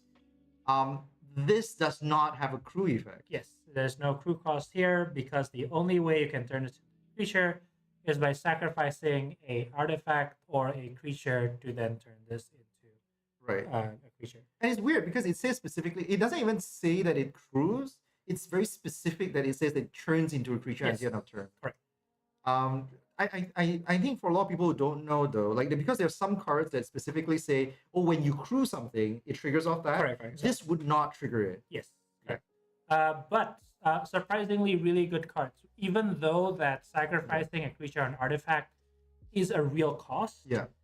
It's a 4-mana 5/5 the first time it becomes a creature. Yeah. Because when you sack a creature, it gets a +1 counter as well as turning into a creature. And as trample, it gets big very, very quickly. Yeah. And you can suddenly have a 9/9 on the board attacking. The sacrifice is instant speed, so that your opponent combat math is very difficult. Yeah. Also has trample, so if it... Oh, it has trample as well. It has trample. Oh, nasty. So it's really good. High payoff card but also high risk card. Yeah. Absolutely. Like one of the cool things about it is like we were looking at the rat earlier, right? Yeah. Like the rat is the best friend for this thing. Yes. Just sack the rat. Yeah, sack the rat, sack the town squeeder, sack the Hecties. Yeah. All these things with enter the battlefield ability. Yeah. And very little body. Yeah, worship the trade. Worship the trade. Yeah.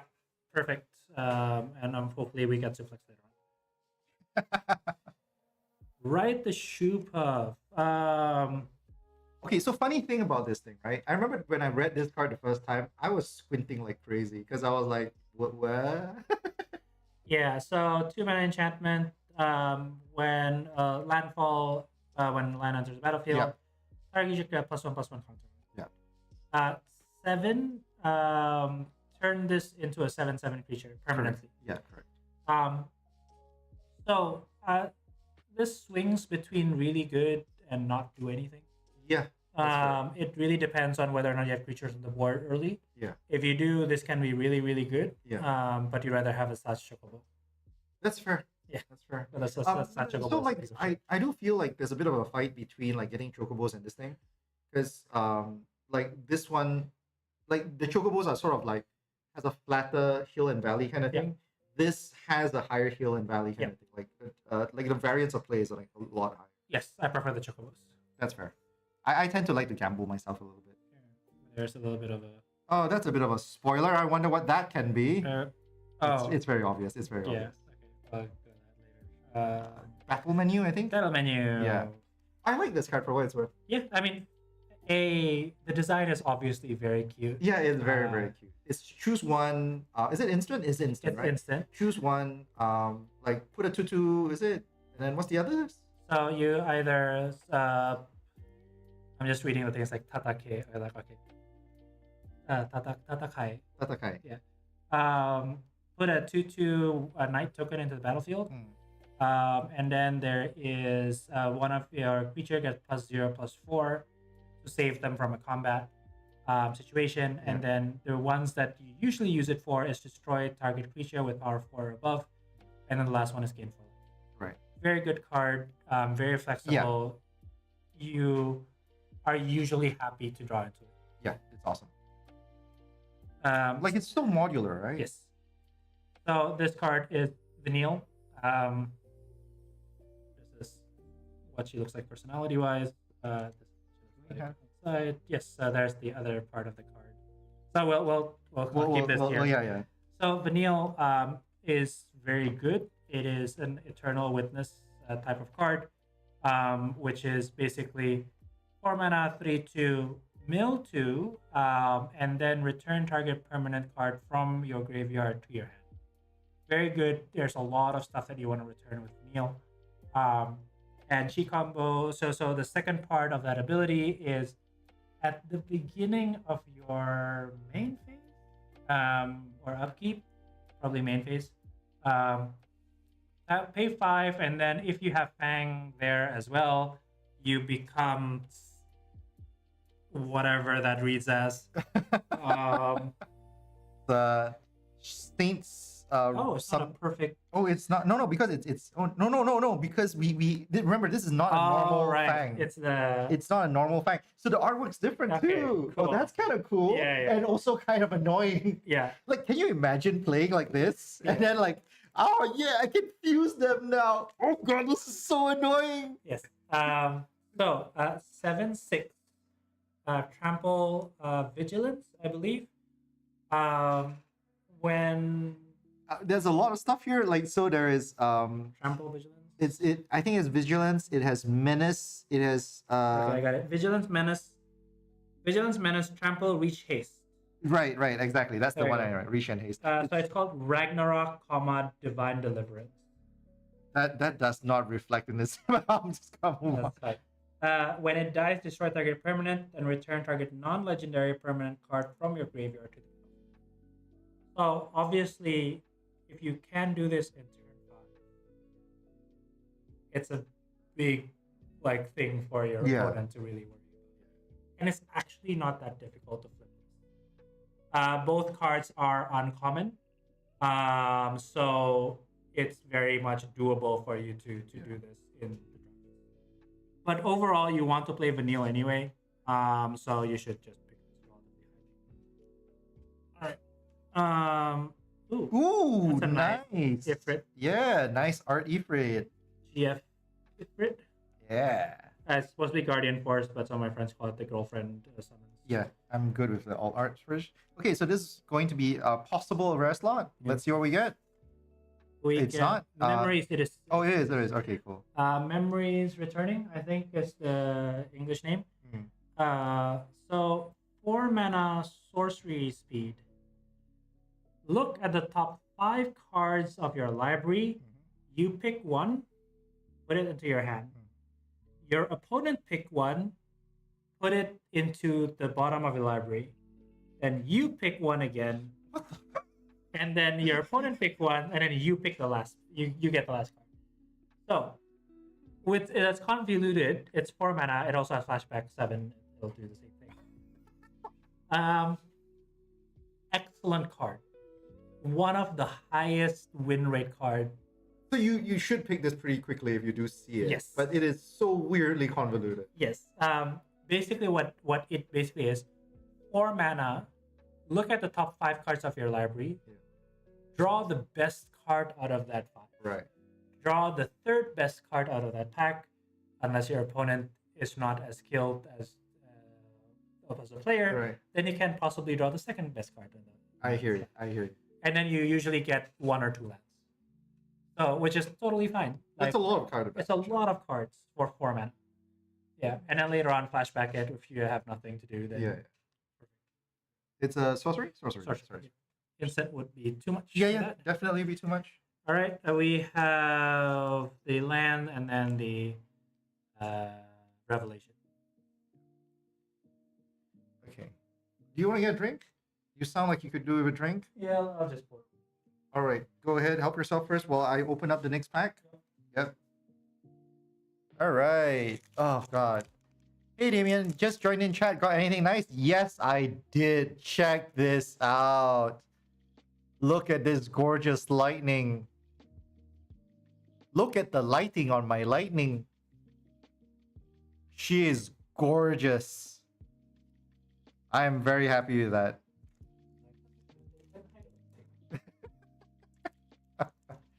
That one's gorgeous. I am so happy with that shit. Yeah. I can't. By the way, I can't remember which pack we're on right now. I think we're on our 8th pack right now. Exactly.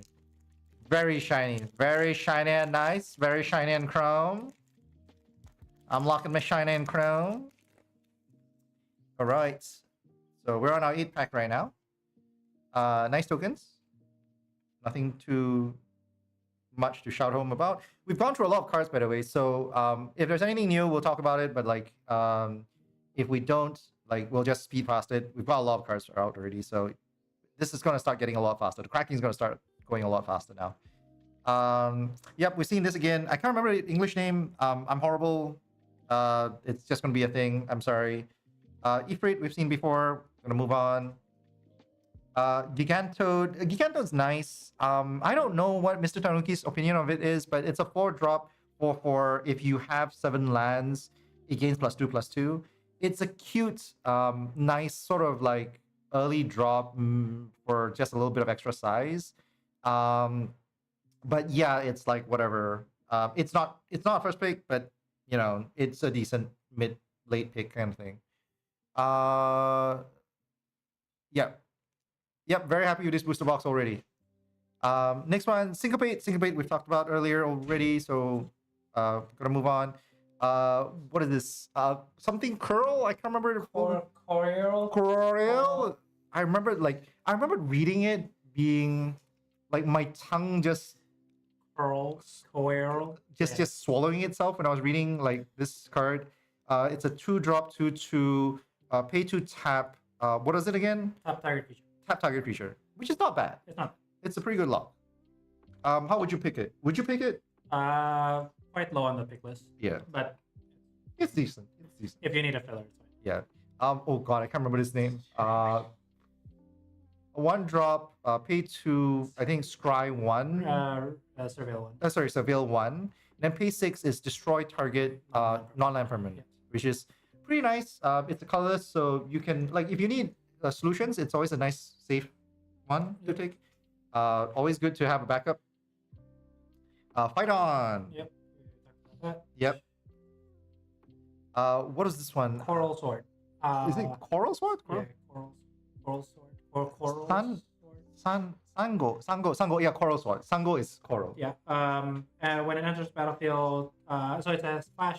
Yep. When it enters the battlefield, equip this equipment to target creature. You may equip this to target creature. Yeah, it gets +1/+0 until no, +1 and +0 is the default. Yeah. And then until end of turn it gets first strike. Right. So this is whenever it equips on something, right? Or is it only when it comes into play? Only when it enters the battlefield. Okay, so only the first time. Only the first time. So otherwise, by default, it's just a +1/+0. Yes. 0. Or that's mid, I guess. Yeah, it's. I mean, the equip cost is 1, so I guess. Yeah. Lock. Lock is correct. Yes.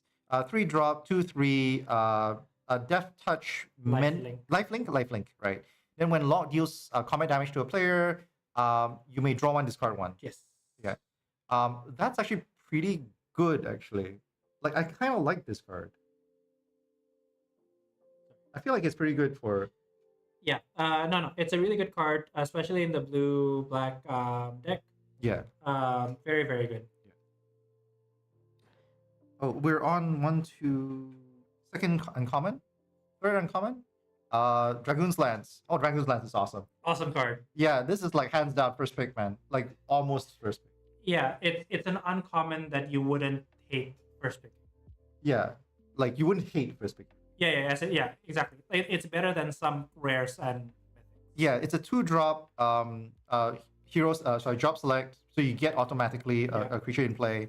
The equipped creature gets +1/+0 and flying on your turn. Yes. Right. And then what else does it do?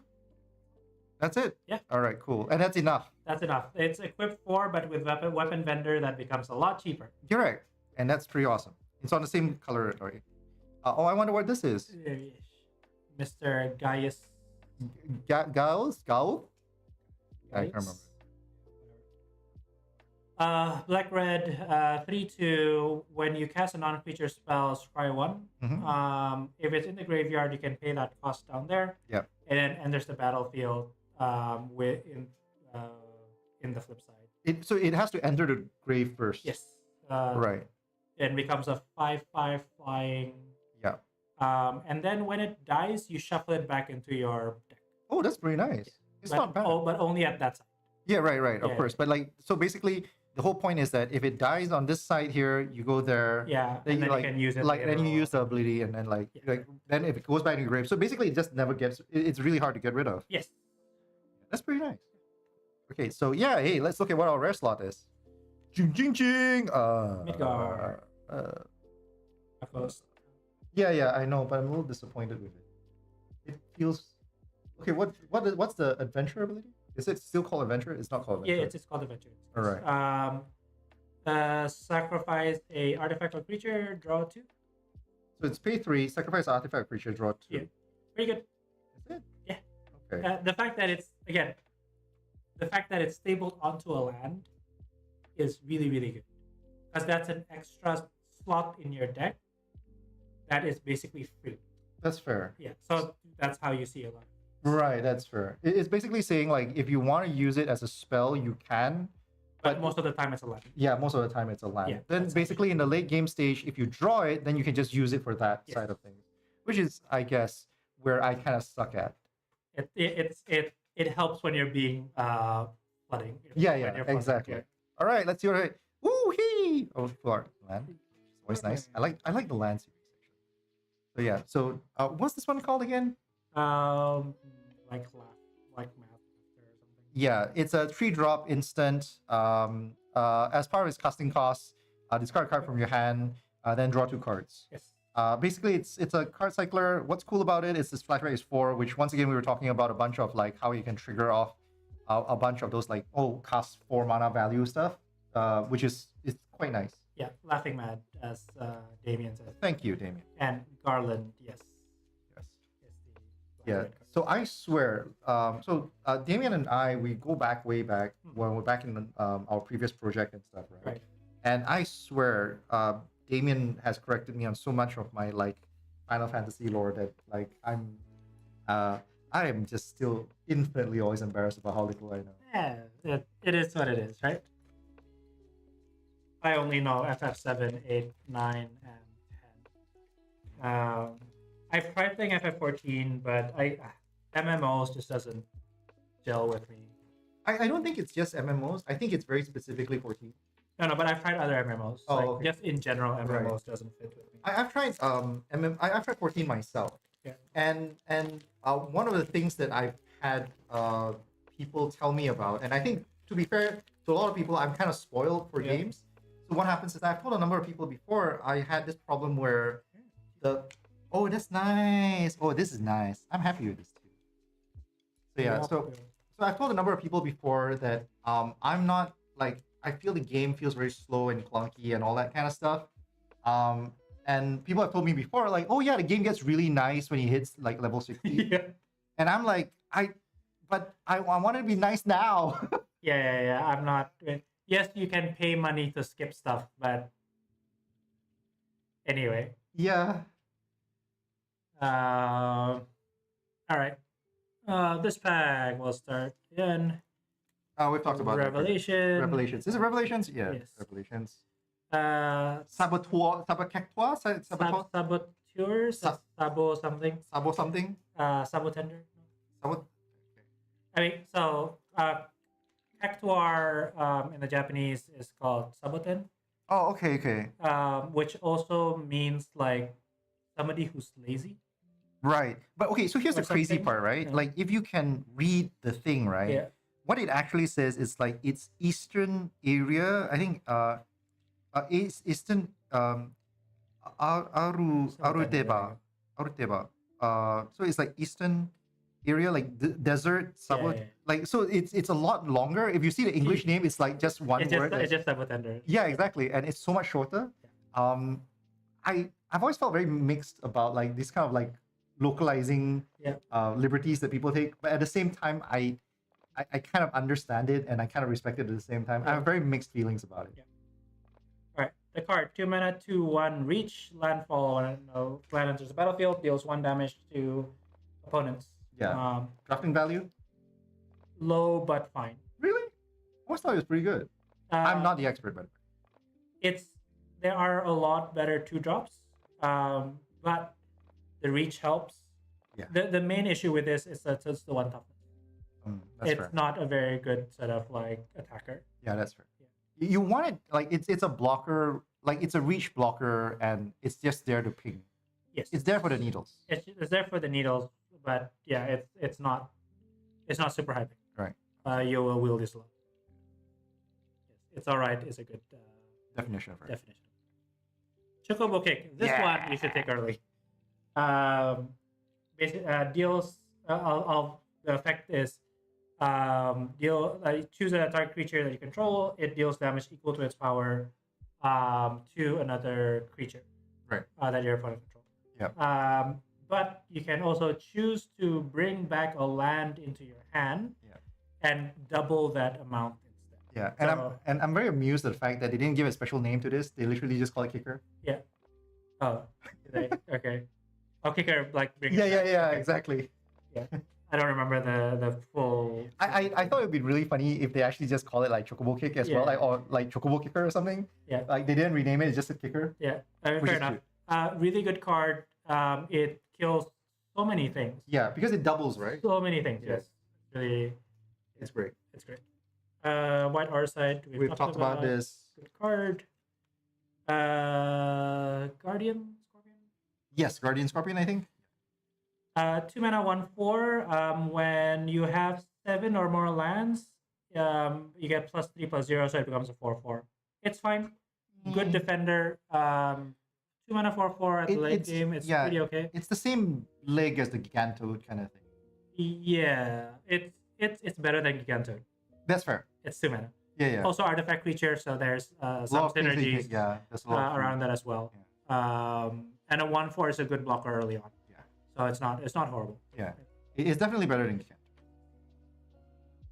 So this is the Mountain Cycling 6 mana 5/4 haste trample. It's fine. It's the 4th worst. We haven't seen the best one, which is the black one. Crossroad Village. When it enters the battlefield, you choose a color. This enters the battlefield tap, and then you generate that color. That's pretty good. It's decent. It's just that the cost of it entering the battlefield tap is real. Yeah, that's fair. Katana, Samurai's Katana, very, very good. Unfortunately, I always remember the scene from the first Suicide Squad movie where they go, "This is Katana." Oh God. Her sword takes the soul from the living, or something stupid like that. Yeah. Yeah. I'll be honest with you. I think that scene is only made worse because of the helicopter screaming. Yeah. Like it's like it's not a line. Like it's a line that you would probably say in a quiet room. Yeah. But it's not a line you want to, shout out against a Yeah. helicopter screaming in the background. I mean, it adds more charm for me playing the card. Great card, awesome card. 3 mana, job select. Yeah. Your equipped creature get +2/+2 haste and trample. Oh right, it is haste and trample. Yeah. Right. Great card. 3 mana, 3/3 haste trample is great. If you have weapon vendor, all your creatures basically gains haste for 1 mana. Yeah. Also, if you play Gilgamesh, if we ever open one, Yeah. I don't hope to. you if when it enters the battlefield, when Gilgamesh enters the battlefield, you can look at the top 6 cards of your library and put any type of equipment into play, and then you can equip it to Gilgamesh. Yeah. And then you can trigger it again when you attack. Right. So you trigger it. This enters the battlefield. You equip it to Gilgamesh. Gilgamesh attacks for 8. Haste trample, and then you repeat that process. It's great. But overall, great card. First pickable if your rares and mythic rare is just not great. Torgal, I think. Torgal, yeah. Yeah. Good card. Tap for any color, so it's a great 2-drop. Good in any of the green decks. Also, when a human enters the battlefield, it gives +1/+1 for each dog you have. It's wolf and dog. Is it wolf and hound? I think. Whatever Angelo is, it triggers off of Angelo. Yeah. Because if you have Angelo in play, all your human get plus. Renoa becomes a 6/6. It's cute. Worth noting though, Torgal is legendary, so you can only have one anyway. Well, you can only have one in play. Yeah, in play. I mean, it doesn't make it bad. It's just like you have to keep that in mind because if for whatever reason you feel like, oh, I'm gonna drop 2 Torgals, one of them has to go. Yeah.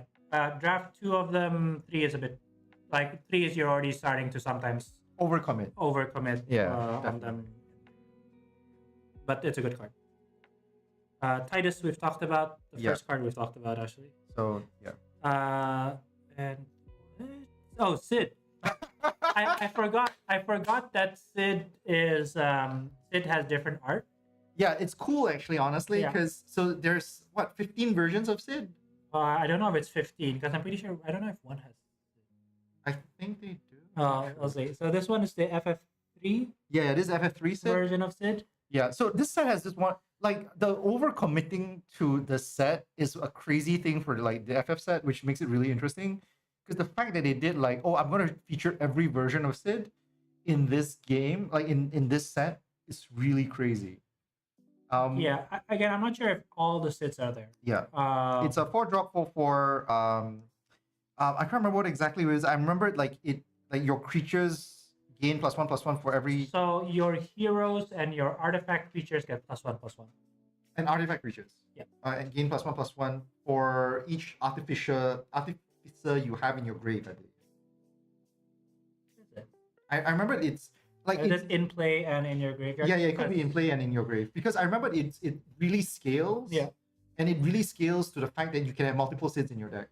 Because Sid also says that you can you can have as many copies of Sids you want. Yeah, you don't want more than one of these in your deck. I mean, I'm just saying. I know. Like it's hilarious if you like I have an army of Sids. Like I have 15 all 15 Sids in my EDH deck. Yes, but even then, remember you can only have one in the battlefield at any one time. Yeah. Still hilarious. Yes, I forgot that he has different art because in Magic Arena, he only shows the one art. Oh really? Yeah. Oh. At least from what I can see. Tifa. Tifa Lockhart. 1 mana, 2 mana, 1, 2. Trample, whenever landfall, whenever land enters the battlefield, you double her power. Yeah. Not that great in limited, because it's really difficult to make her do any more damage than 2. Yeah. However, if you open up 2 or 3 Tifas and you really commit to the bit, you have like wanderings and all that kind of stuff. You can get there, but you really need to be committed to the bit. Yeah, I feel like it's really difficult to get Tifa anywhere in limited. Yeah. Like even in constructed, it's hard. Yes. I'll be honest, even in constructed, it's hard. Yes, but there are decks where you can make it. So you would have this. You would have the Hydra you were talking about earlier. Then you would have protection spells and all that kind of stuff. But it is very hard. It is not easy. Ultima. Is it Ultima? No. It's something. Fate of the something. Fate of the Suncrist? Yeah, that sounds about right. Yeah, that sounds about right. Yeah. So because I always get confused whether it's Fate of the Sun Christ or Fate of the Sun Christ. I assume it's Christ because crystal. Right. Yeah. So it's a 5-drop instant destroy target permanent or non-land permanent. It pays. It costs 2 less if the permanent is tapped. If it targets a tapped creature specifically. Oh, tapped creature specifically. All right. Cool. Yeah. Not a first pick, I think. No. Far from a first pick, but it's still decent removal. Yeah. Like if you need a removal and you're white, yeah, you're pretty good. Yep. All right, so let's go. We are on our 9th pack at this point. We're going faster, as I said. I promised. Yep. We're definitely going faster. Hey, fun. No one, not me. All right. Hello. All right. Okay. Yep. I like my chocobos. Okay, let's see what we have. Oh god. Okay. Hectice we talked about. We'll move on. Decent. Shit, I can't remember this card. What's his name again? I know what it does. It's very specifically 3-drop, 1/3, comes into play, create a black mage. That's it. It's pretty nifty. I think it's a decent pick, but it's not your first pick. Like you're definitely probably have better stuff. It's gonna be pretty late in your pick order. Yeah. There's a lot of better 2 or 3 drops. I know, right? It is very nice. I agree. It is a very nice lightning. Yes, sir. And it is. That's called Mysidian Elder. Mysidian Elder. Thank you. I remember. Like it's gonna slip me. Ashford Crash. We spoke about. Oh shit! I'm green's in the wrong place. Shahagin. Yeah. Is it Gin? Gin, right? Gin, right? And you pronounce the G as a G, right? Not as a J. G. Hagin, right? We can argue the whole GIF thing. No. Okay.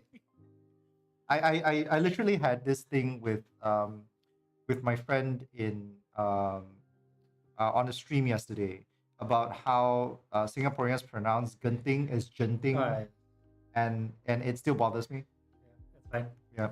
All right. Sahagin is 2-drop, 1/3. If you pay like a non-creature spell of 4 casting cost or 4 cost or above, you put a +1/+1 token on it. Do you untap it? No, that's it, right? Just no, but it gets unblockable. It gets unblockable. Yeah. Oh shit! I forgot about unblockable shit. That is nasty. It's really good. It is surprisingly good. Now it's no longer a secret, but early in the format, you used to be able to get like 3 or 4 of them, and then they block really well at the beginning as yeah. You get 1 counter which is 2/4. Yeah. Makes it way harder, and then in late game, each one is a 4/6 that is unblockable, so you can just swing it a couple of times. Nasty. It's just nasty. Really good card. One of the best 2 drops for blue. Weapons vendor we've spoken about. Yep.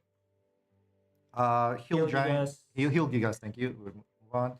World map. Nothing to scream home about. 1-drop. Pay 1 tap. Search your land for a basic land card.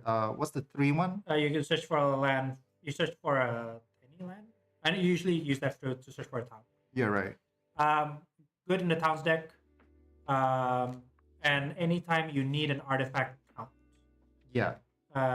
So a white blue might run. So like maybe a real like you weigh the considerations maybe on your 2nd and 3rd pack kind of thing, but like not great for drafting in general. Like it's okay. It's okay if you're splashing a color, you don't mind it. Yeah. It's not horrible. You're not sinning by picking it. Yeah. But you're like you it needs to be weighed off against a bunch of things. Why am I blanking out his name suddenly? It's horrible. Why am I blanking Football out? player. Zidane. Yeah, there. Thank you. 5 mana, 3/3, steal a creature. Yeah. It gains lifelink and haste. Yeah. Whenever you basically give your opponent a permanent, Yeah. you get a treasure token. Right. It's Weird. fine. I wouldn't pick it. Like it's nice for you to finish the game with, but it's like I feel like it's a bit heavy. You usually don't play it, but if you have Phantom Train, if you have any way to sacrifice creatures, it's pretty. Anyway, next one. Tifa's Limit Break. I've died to this card in limited. Yeah. It's the one card that gives me a lot of like heart attacks. Yeah, I know what you mean, right? The instant you cast it, you see your opponent just tapping out, right? Yeah, and you're like, wait, how much? The last time they used it on the T-Rex Yeah. to deal 18 damage, I was at 1 life left. Oh, then I still God. managed to. But Yeah. it was scary when the thing. Yeah, like so When- the first one is +2/+2. Yep. It's a tiered one, so Yep. it's an instant tiered. The worst part is it's actually is an instant speed kind of thing. So at 1, it's basically +2/+2. At 3, it doubles already, right? Yes. Like it doubles the attack. At 8, sorry, no, yeah, it is 8. It what quadruples? Is it Triples. triples? Yeah. So funnily enough, sometimes with this card, paying 1 mana, depending on the creature, can actually give you more power and toughness That's true. if the creature is very small.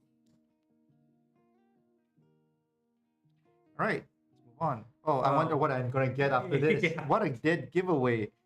Swallow by Leviathan. Yes. Pretty good card in my opinion. Pretty good card. Pay 3, it's a counter spell, so it's an instant. Surveil 2, then counter target spell unless the opponent pays a number of mana equal to the number of cards in your grave. Yes. This includes land and everything else that you have, so it's pretty nice. Yep. Late game is pretty much counter spell. Yeah. It kills. So 3 it's pretty mana, nice. 3 mana counter spell with a surveil too. Yeah. There we go. I'm just going to go through this card in reverse. This is the Sil. Yep. This is the life gain section of it. Yep. So like in this version of it, it has like basically 4/4 lifelink. When it attacks, all your other creatures gain indestructible. It's cute. It's died on its own 1,000,001 times. It's hilarious. On this side, it's a 1-drop, 2/3 Death Touch. When Cecile deals damage, it deals the same amount of damage to you as well.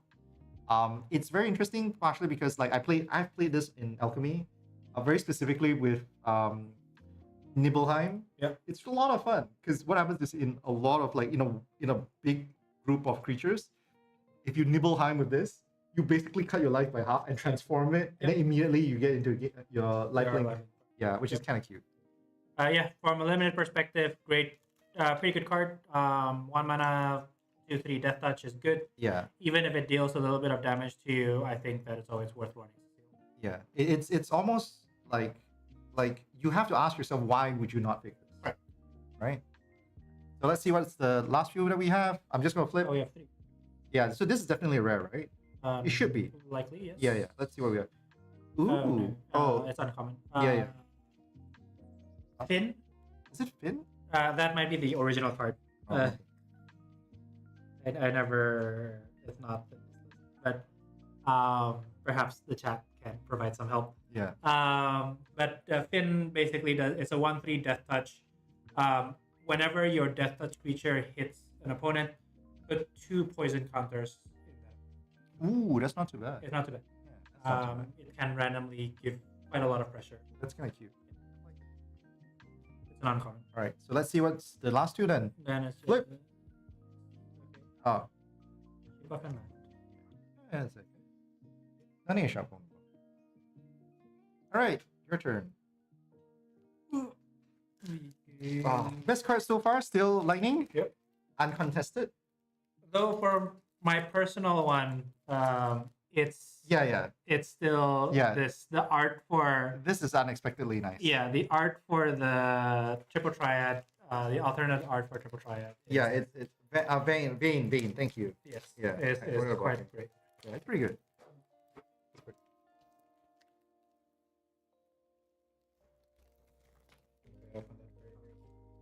Yeah, I think at this point I'm gonna speed up a little bit because Sure. we're running a little late already. It's like Mhm. almost 3 hours. Okay. We're almost hitting 12. So I'm gonna we're gonna do this a little bit faster. All right. Let's skip through. I mean, Um, a lot of stuff now. Yeah, we're gonna sit through cards that we've seen before. Is this what side quest Blitzball? Play Blitzball? It's just play Blitzball, 2 mana, +3/+3, can trample. Right. It's fine for a combat trick. I've died to it before. The rats. Got the rook. I'm just gonna put it here. Yep. We'll sort that later. We get coral. We have ice pudding. I'm now starting to call it ice pudding. The What's this one? Magic Pot, is it? Yeah, magic pot, 3 mana. When it dies, you get a treasure token. Which is not bad, It's not bad. but it's not a first. It does nothing. 2 mana. 2 mana. Aaron's Stingo. We have Ignis. Very good card. 3 mana. When it enters the battlefield, look at the top 6 card of your library. And then put a land from that into the battlefield tapped. Ooh. So a good ramp card, gives you a body as well to block. Also, the second ability is 3 mana, tap it, exile target creature from a grave, I think. from a graveyard. Yeah, and then put a food token into play. Yes. Yeah, basically, it literally turns it into food. Correct. Yeah, but what's really funny about it though, I feel it's worth noting that like there is a lot of mumble jumble in front of the trigger cost, Which is the name of its effect. Which I like a new recipe. Like, yeah. Which is once again, it's one of the things with this set because like a lot of cards have like names for their skills. Yeah, and stuff. this is the second time they've done that. It's not the first time. Fire magic, not to be mistaken with thunder magic. 1 mana. So tiered, the 0 cost is deal 1 damage to all creatures. Yep. The 3 mana version is deal 2 damage to that creature. 6 mana version, deal 3 damage to that creature. Yeah. Sorry, target creature. All creatures. Yeah, all creatures. Very good card. The fact that it's instant speed for 6 mana, deal 3 damage to all creatures. It's almost an instant speed wrath for a smaller board. Yeah. Really good card, but it is conditional. Yeah, I think like definitely not a first pick. It's weirdly expensive. All right, the Fenrir looks really nice here. Yeah. 3 mana, 3/2. Fenrir is a very good card. Yeah. Enters the battlefield. Rampant growth. Search for a land. Second one is basically your creature comes to play with an extra +1/+1. Yeah. And last one is if you control the Creature with the highest power. or tied. Or tied also as or well. tied as well. Oh. Draw a card. Okay, cool. Great card. First pickable. Yeah. Like that one's pretty awesome. Yeah, and the art is nice. Triple try it again. Red. Fine, and then we have. Oh, that's cute. Eject. Oh, that's nice. I like this one. Oh god, look at this. Yeah. This is very pretty. Look at this Moogle. I don't even know. It's a Moogle party kind of thing. Yeah, it looks like a Moogle party. That's very nice. All right. Okay, cool. My turn. Let's go through this. Shoop. Sephiroth's Intervention. We've seen this card before. We've talked about it. We even made the joke about Aerith. We're just gonna move on. What's this one again? Secret No, item vendor. Item Vendor. Yes. 2-drop. If it attacks. So if it attacks, the equipped creature gains menace. Yeah, target equipped creature. Yeah.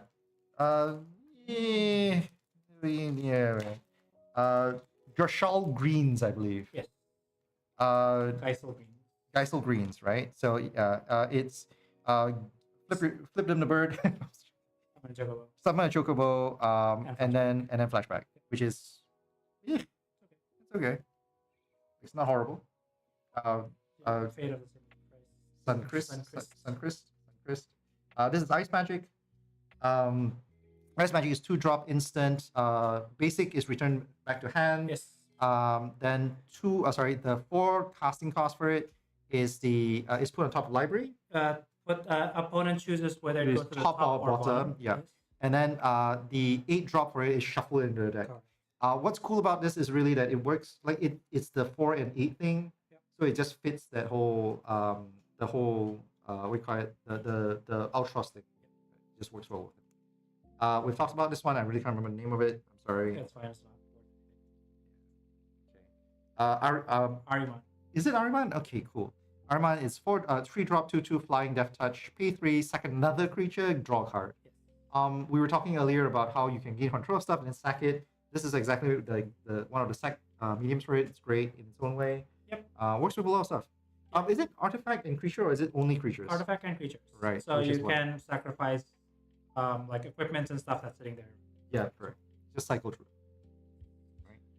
Okay. Freya. 1 drop 1/1. During your turn, it gains flying. Yes. Jump. Yeah, and then tap, add 1 red mana to your mana pool, but you can only use it for equipment spells or paying for equip abilities. Yes, correct. Yeah, which is pretty nice. Surprisingly decent and can hit a couple of. I've had because it gains flying. Yeah, it actually hits. Correct, and with all the equipments in the game, like it does, like the fact that it subsidizes by 1 is kind of okay. If you can turn to Katana with this, that's great. Yeah, exactly. Dark Knight Sword. I've died to this card. This is actually pretty good. Yes, it's pretty good, but just be careful about equipping it too much. Yeah. So basically, it's drop select. Then what happens is, the equipped creature gets +3/+0, and I think that's it. Yep. And it's also a knight. Sure. But the equip cost is like pay 3 life. Yes. You can. Oh, and you can only use it once a turn. No, you can use it. Is it? No. It literally says here. Oh, is it? It says here. Each turn 1 time activation. I guess it was never an issue for me. Yeah. Like I mean, how many? It's not often that you want to do this multiple times, but I think this is just to prevent you from being able to like self-destruct or something like that. Now, what you want to do is you want to equip it to an attacking creature, and then you want to equip it to a defensive creature. Right. So that's the type of thing. Correct. So you don't want to do it all the time. Yeah. All right. Once again, I wonder what this is. I can't remember what this card. But I know it's create a token, a copy, like a token of a permanent you control. Oh no, create a token of target permanent in play, something like that. Specifically, it's artifact, creature, or one more. I don't Pickable? think it. Oh, very pickable. Very pickable, strong. right? Because you get your opponent's best thing. Rem sketching. Right. Yeah, target artifact, creature, or land. Right. Really good. Yeah. So this is side quest. I can't remember what his name. Was it Monster Hunt or something? Oh yeah, something Mark of the Hunter or something. Yeah. Yeah.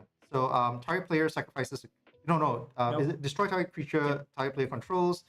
And then at the end of turn, if your opponent has a creature that died, put a treasure counter into play. If you have 3 or more treasure counters, flip it. It becomes this 5/6.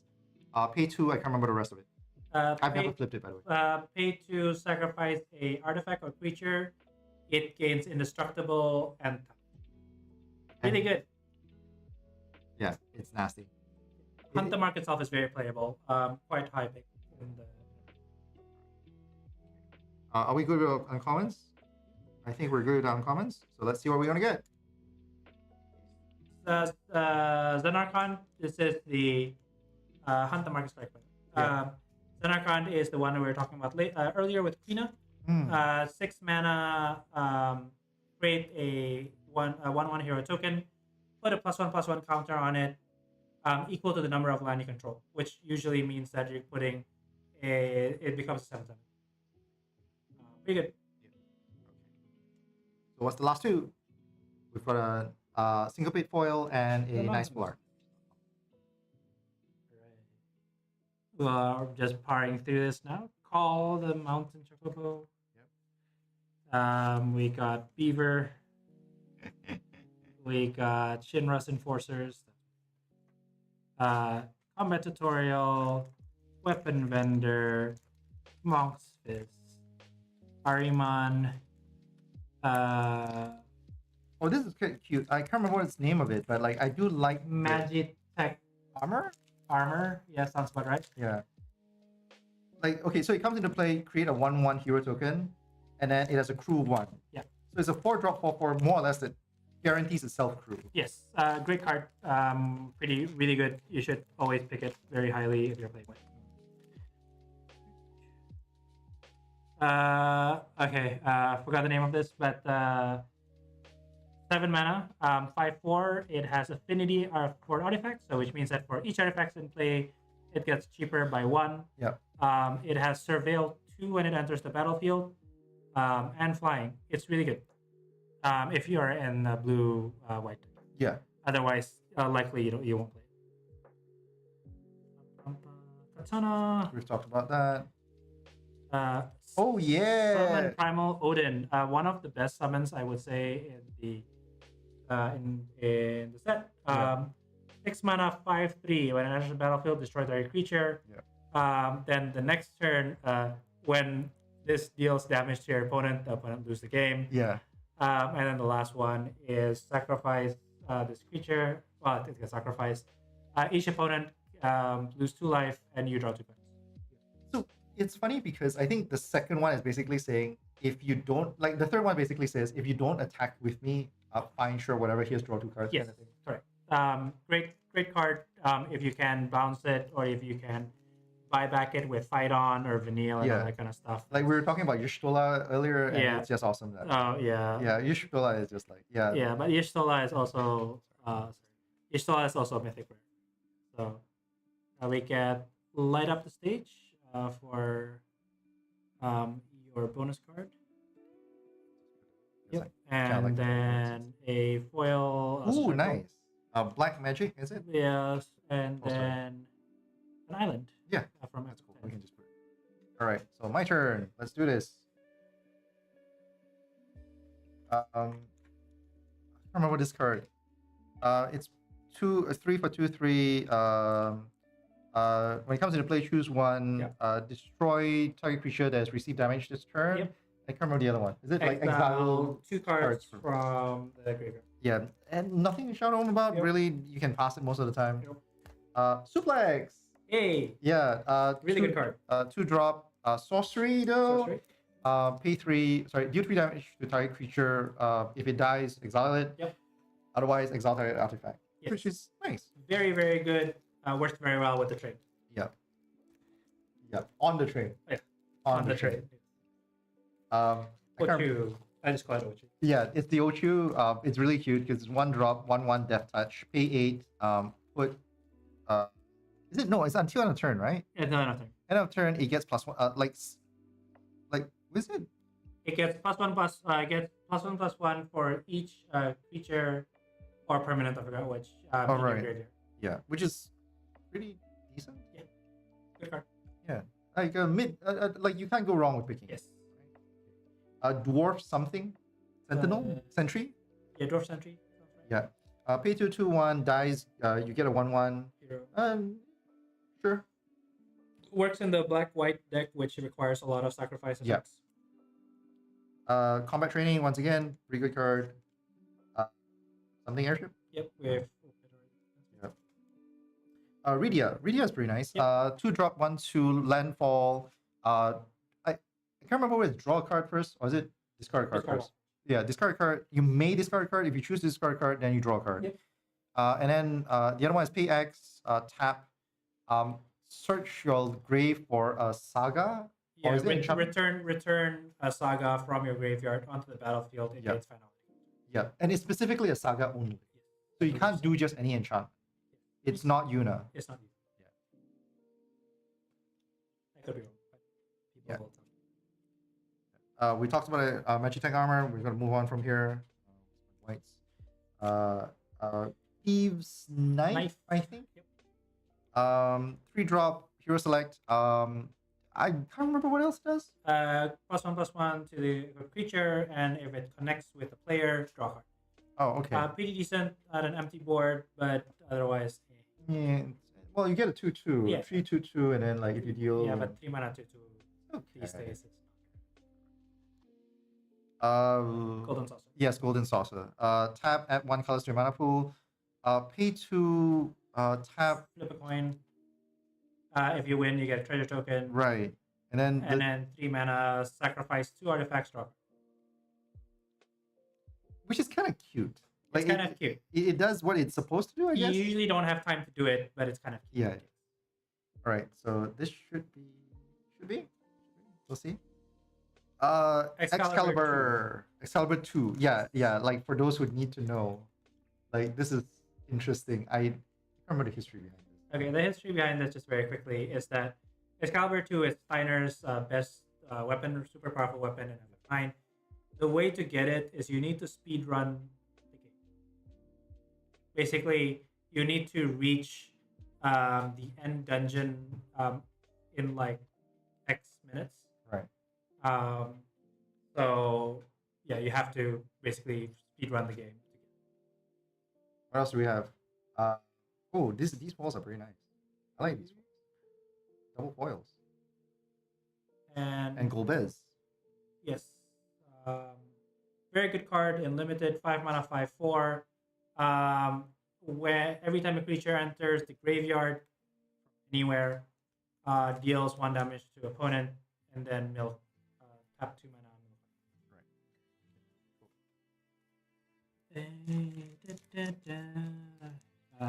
Do note that we're not like rating any of these picks because they don't happen consistently enough for you to really consider them. Really good though. Yeah. Yeah, reach to end game in under 12 hours. There you go. Thank you. See, this is what I mean by like, Magic Dampener. We really talk about Magic. Magic Dampener, protection spell, 1 mana. Target creature get +1/+1 until end of turn.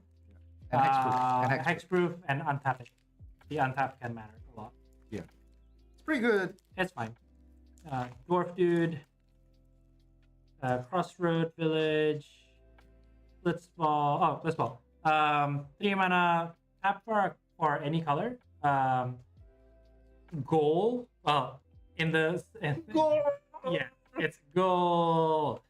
Whenever a legendary creature. It's late. We can't do the voice. Yeah. Whenever a legendary creature actually deals damage to an opponent, sacrifice Blitzball, draw 2 cards. Actually, you can trigger that second ability a lot more than you think you would be able to do. Because there's lots of legendary creatures in this set. Phoenix Down, funnily enough, work with Aerith. 1 mana artifact, 2 mana to activate it. Return creature with mana cost 4 or below from the graveyard to the battlefield. Or exile target, I think like skeleton, zombie. Yeah, it's a bunch of undead stuff. Yeah. Quite funny design, quite good card. It has to be exiled as well, right? Do you just yes. No, it has to be exiled. Yes. A good card. It's not sorcery speed, so you can do it on instant speed. Yeah. So that's good. Lionheart, obviously the legendary final sword for Squall is an uncommon. It's a decent card. 4 mana, enters the battlefield, deals 2 damage to any target, and then equipped creature gets +2/+1. Equip is 2. Which is okay, I guess. It's one of the cheaper equips, but it's pretty decent. The deal 2 damage, as long as you can kill something with it, it's worth it. I hate the naming of this card. I forgot what it is. Lithel something? Yeah, FF13 has the worst naming sense in the history of Final Fantasy, and that's saying a lot. 3 mana, 3/3, enters battlefield, tap. Whenever you cast a non-creature spell, and this is in your graveyard, tap a black to return it to your hand. Yeah, pay 1 black and you return it to your hand. Yeah. So, And Figaro. Yes. 6 mana, 4/5, enters the battlefield. Draw a card for each artifact you control. I forgot what else it does. I remember this one. It's if you flip a coin, you can flip again. Okay, sure. That's why I don't remember it. Yeah. Pretty good. If you're in a blue-white deck, it's actually. Yeah, you wouldn't remember it because it really is almost trinket text. It's practically trinket text. Counterspell. A nice alternate art counterspell. Oh, that is nice. That is a very nice counterspell. Yep. Oh my god, look at how pretty this counterspell is. I love this counterspell. This is a gorgeous counterspell. This is an Amano counter spell. Yep. Like if you're gonna counter anyone, I'm gonna be okay with people countering my spells with this Amano counter spell. Well, you can be okay with it. I'm not. Okay, sorry. Did I open it up? Yes, I did. Okay, there we go. Let's go to the next one. All right, Marlboro. We finally got our first Marlboro after so long. There you go. This is the best land cycling. Yeah, comes into play. Opponent discards a card, I think. Discard a card, exile the top 3 cards of their library, and lose 2 life. Yes, correct. Nothing on play, but like it's still pretty nasty. It's pretty nice. Item shopkeeper or something. Item merchant. Shopkeeper is Ocho. Fate of Suncris. Lawn. Pudding. What was this one again? I can't remember what it's called. I guess the Paladin's armor. Yeah, but this is pretty good though. It's fine, yeah. 3 mana, 3 to basically Ward 1. Ward 1. Yeah. Nothing else, right? Nothing else. Yeah, which is pretty decent. I think it's like pretty decent as a pick, but it's not a first pick. No. Yeah, not by far. Monkfist, which talked about it earlier. Mace Pixie. That's as close as I'm gonna get. Yeah, 2-drop, 2/1 flying. We talked about it earlier actually in passing. Yep. When it connects to the player, basically when it deals damage. No, when it attacks. Oh, when he attacks. Yeah. Surveil 1. Surveil 1, which is pretty good. It's really good. Yeah. This is almost the first pick. I don't really see why you would never want to not pick this. Yep. I mean, if your rares and rares and mythic rares is bad, take it as a. Yeah. Like if you don't see anything else that's automatically it's pretty high up there. Ambrosia. Yeah. So 2-drop flash. When it comes into play, bounce something back to your hand. I think it's non-land permanents only. That it's under your control, right? It's all permanent. Including lands? Okay, cool. Landfall, chocobo effect basically gains +1/+0 until end of turn.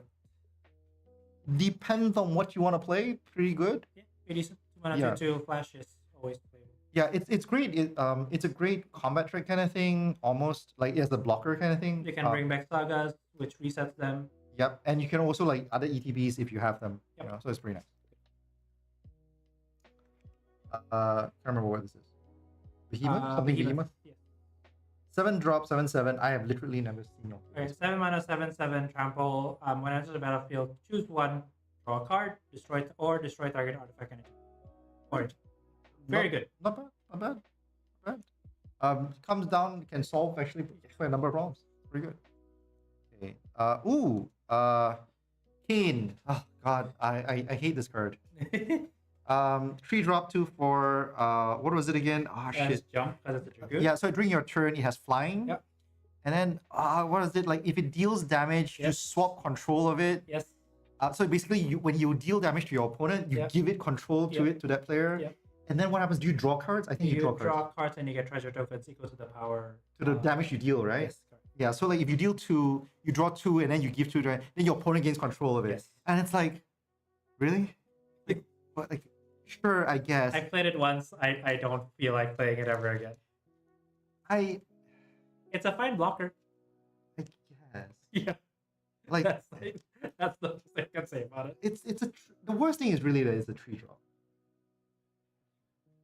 Like I'm okay. If you can get the power big enough, you can draw a lot of cards from it, then you can solve.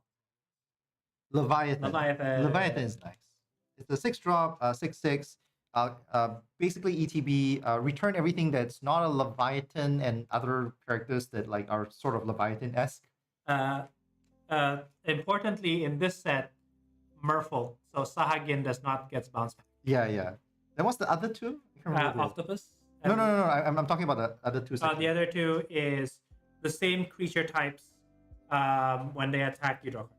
Oh, okay. Really good card. The crystals is so unplayable in limited, right? Yeah. So this is Dark Crystal, 4-drop artifact. Your black spells cost 1 less. Yep. If your opponent's creatures die, you exile it under this crystal, and then you gain 2 life. Yep. And then what happens is that you pay 6, put a creature that's been exiled by it into play tapped, and then put 2 +1/+1 tokens on it. But what's interesting is that that's actually instant speed, so you can do it end of turn on your opponent's turn, and you can just basically swing in the next turn. Very nice. So Sorry, one thing about the Leviathan. Yeah. If you have any way to bounce it back to your hand, it can be quite annoying. Yeah. So say if you have Ambrosia, this will bounce Ambrosia back to your hand, so it's a cycle. Yeah. Or Venser if you are lucky enough to open the Venser. Yeah, I can imagine. Yeah.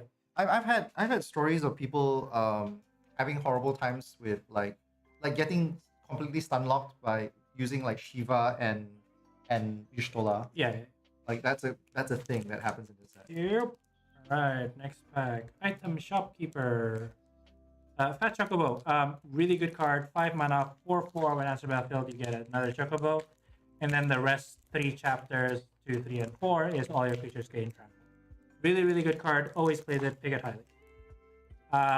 Intervention. We have Doc. So, by the way, this is a bit of a weird thing, right? Like, Yep. I feel like we skipped through intervention simply because of how good it is. But I do feel like intervention is a high pick card. Yeah, it's very high. I might first pick it if the pack is weak. Poison the water. Poison the water. All your sorcery speed 2 mana. Choose one, or your all creatures get -1/-1. Or you do a Thoughtseize. You look at the opponent's hand and then discard a card. Creature and artifact only, I think. But I could be wrong. Yeah, I think so, something like that. Not very high. I think. No, it's, no. Yeah. Fenrir, great card, first pickable. Yeah, we spoke about Fenrir. I'm still amazed at how efficient Fenrir really is.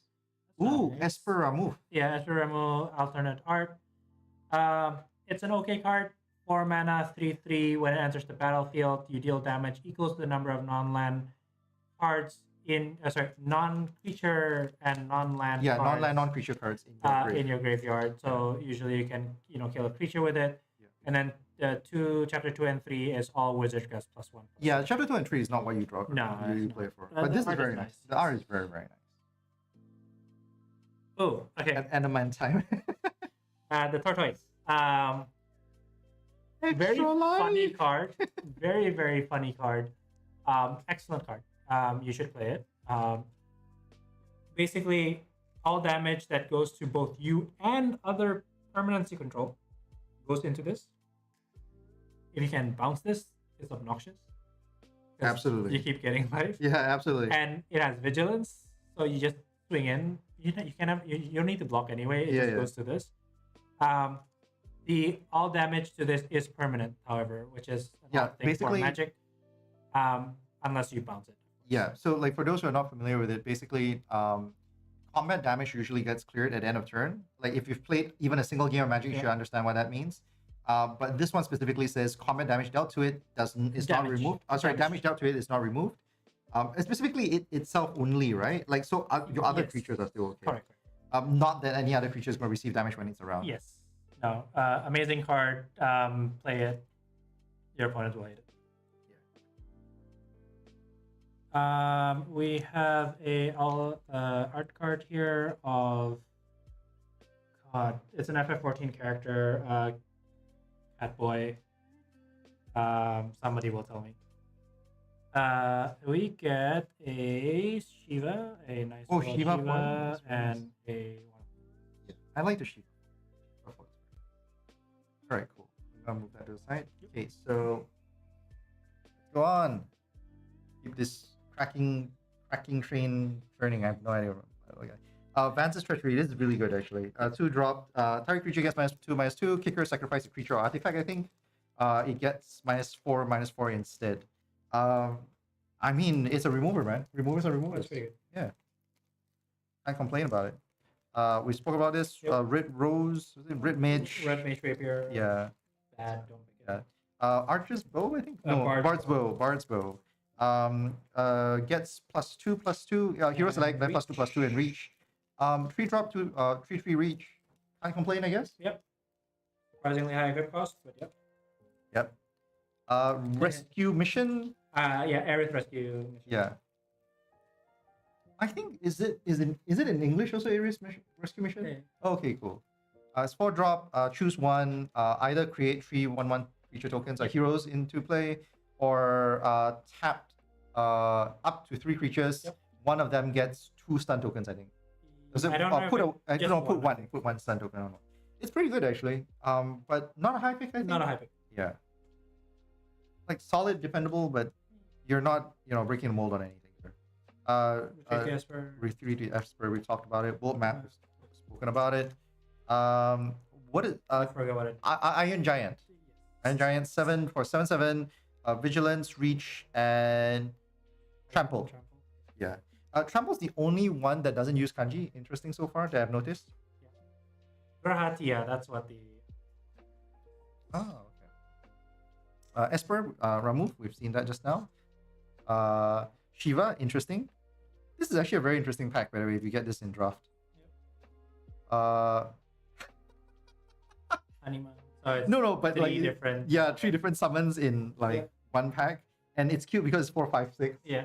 All right, so this should be our 4th uncommon, if not rare. I'm not happy that it's Kane. The alternate art is nice. Yeah, the art is nice. I guess that's consolation. Not happy to have 2 Kanes in one box. I really don't like the card. Yeah. Anyway, let's just see what else we have. Ooh, it's it's the fairy. It is the fairy, isn't it? Yeah. What is it? Okay, I'm sorry. I'm not familiar with what it does. Could you? Okay. So Teferi is Teferi, right? I don't. Yes. So Teferi is flash 3/4. Basically, all your spells has flash. Ooh. So all your sorcery becomes instant. All your creatures have flash, and all that kind of stuff. Spells, right? So including your creatures. Yeah. And your opponents can only cast things at sorcery speed. Nice. So yeah, that's the thing. Yeah, EDI is horrible. I mean, all right, go ahead. I thought you can only get that in the special. Currently not. Packs. Okay, that's awesome. I guess. Cool. Yeah. Yes. I mean, I did a thumbs up. It's not on camera. You get really used to this. Light. It's fine. 5 mana, deals 6 damage to creature. It's a fine removal. Chocobo Kick. Thingo. Slash of Light. Scorpion. Phyton. Airship. The Prima Vista. 5 mana, 5/3 flying is a bad card most of the time, but in this format, I've grown respect for this. I have played this, and I've killed people with just swinging this 4 times. So yeah, it's a lot of damage. It also does that whole. Oh no, that's not the card. I was thinking of like the one that like when you deal damage, you can like cast cards from the top of your. Oh no. That's not it. Right? Cactuar. 1 for 1 tree. If it didn't come into play this turn, bring it back to your hand. Yeah. End of turn. Yeah, it's a weird card. It can deal damage. It's quite nice. I do have a 7/7 there. Okay. Yeah. Demonic Wall, 2 mana, 3/3. It's not demonic wall. It's demon wall. Fine. 2 mana, 3/3 artifact creature. Excellent. Defender. Defender. You can pay 6 mana. To put 2+1/+1 counter on it. If it has +1 counter on it, it can attack us. Oh no. So here's the interesting thing. It says actually, as long as there's a counter on it, it can attack as though it didn't have wall. So that means basically, if for some reason, for example, right, if you put it into play with some finality counter on it, it counts. Okay. Yeah. So it's pretty interesting. Cool. Yeah. This is Ultimisia. So 5 mana, 4/5, enter battlefield. Surveil 2. When it attacks, you also surveil 2. At end of turn, you can exile 8 cards from the graveyard and pay 8 mana, where it flips to become a 7/7 menace. You get an extra turn. Yeah, I remember like seeing this card. And I was like, "Holy crap! Like, if you can trigger this, this is insane." It's surprisingly easy to trigger. Yeah. Rare is the Piper. 4-drop. 4-drop weapon. Job select. When it attacks, put a creature into the battlefield. Basically, it's not good. Random thing. I know I'm butting in a little bit, but I just got this like Bard token. Yeah. Like I've actually not seen this. Yeah, I haven't seen that. This is actually pretty rare. Arena. I feel like if this feels weird. I got one, but in arena it doesn't.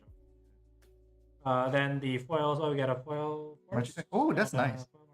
Yeah, I always like the full art foil section. All right, so my turn. Well, yeah. Just put the rare like leave the rare if you don't mind. We'll show the rest towards the end. All right, cool. Let's go. My turn again. What was this? Something trader. Namazu trader comes into play. You may sack a creature if you do. When it comes to the battlefield, you get a treasure token. If it attacks, then you can sacrifice it. No, not only that. You lose 1 life, you put a treasure token into play. Then when he attacks, you may sacrifice another creature or artifact. If you do, surveil 1, I believe. Surveil 2. Surveil 2. It's not too bad. Not great. Definitely not high on the picks. Double Tender, we talked about it. Fat Chocobo, we talked about it. Slash of Light, about it. Magic Dampener, Laughing Man.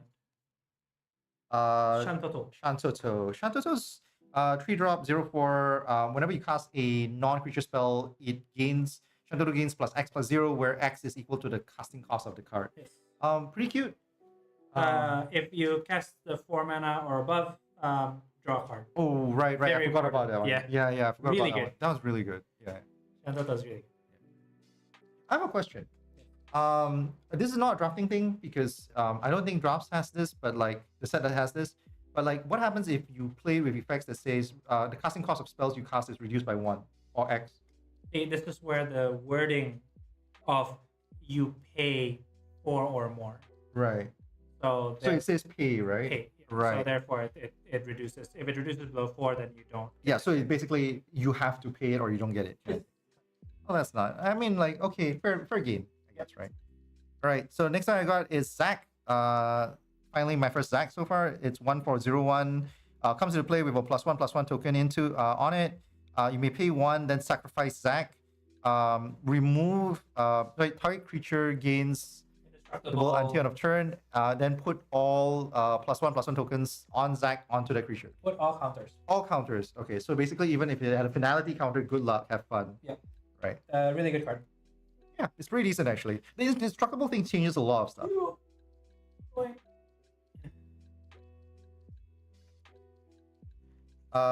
Yay! I can't remember what its name. Slash Chocobo. Slash Chocobo. 1 landfall, put a +1/+1 token on it. Pretty nifty. Yeah, always play it. It kills many people. Yeah. You want to say it? Poo UFO. There we go. We're spoken about it. We're not going back.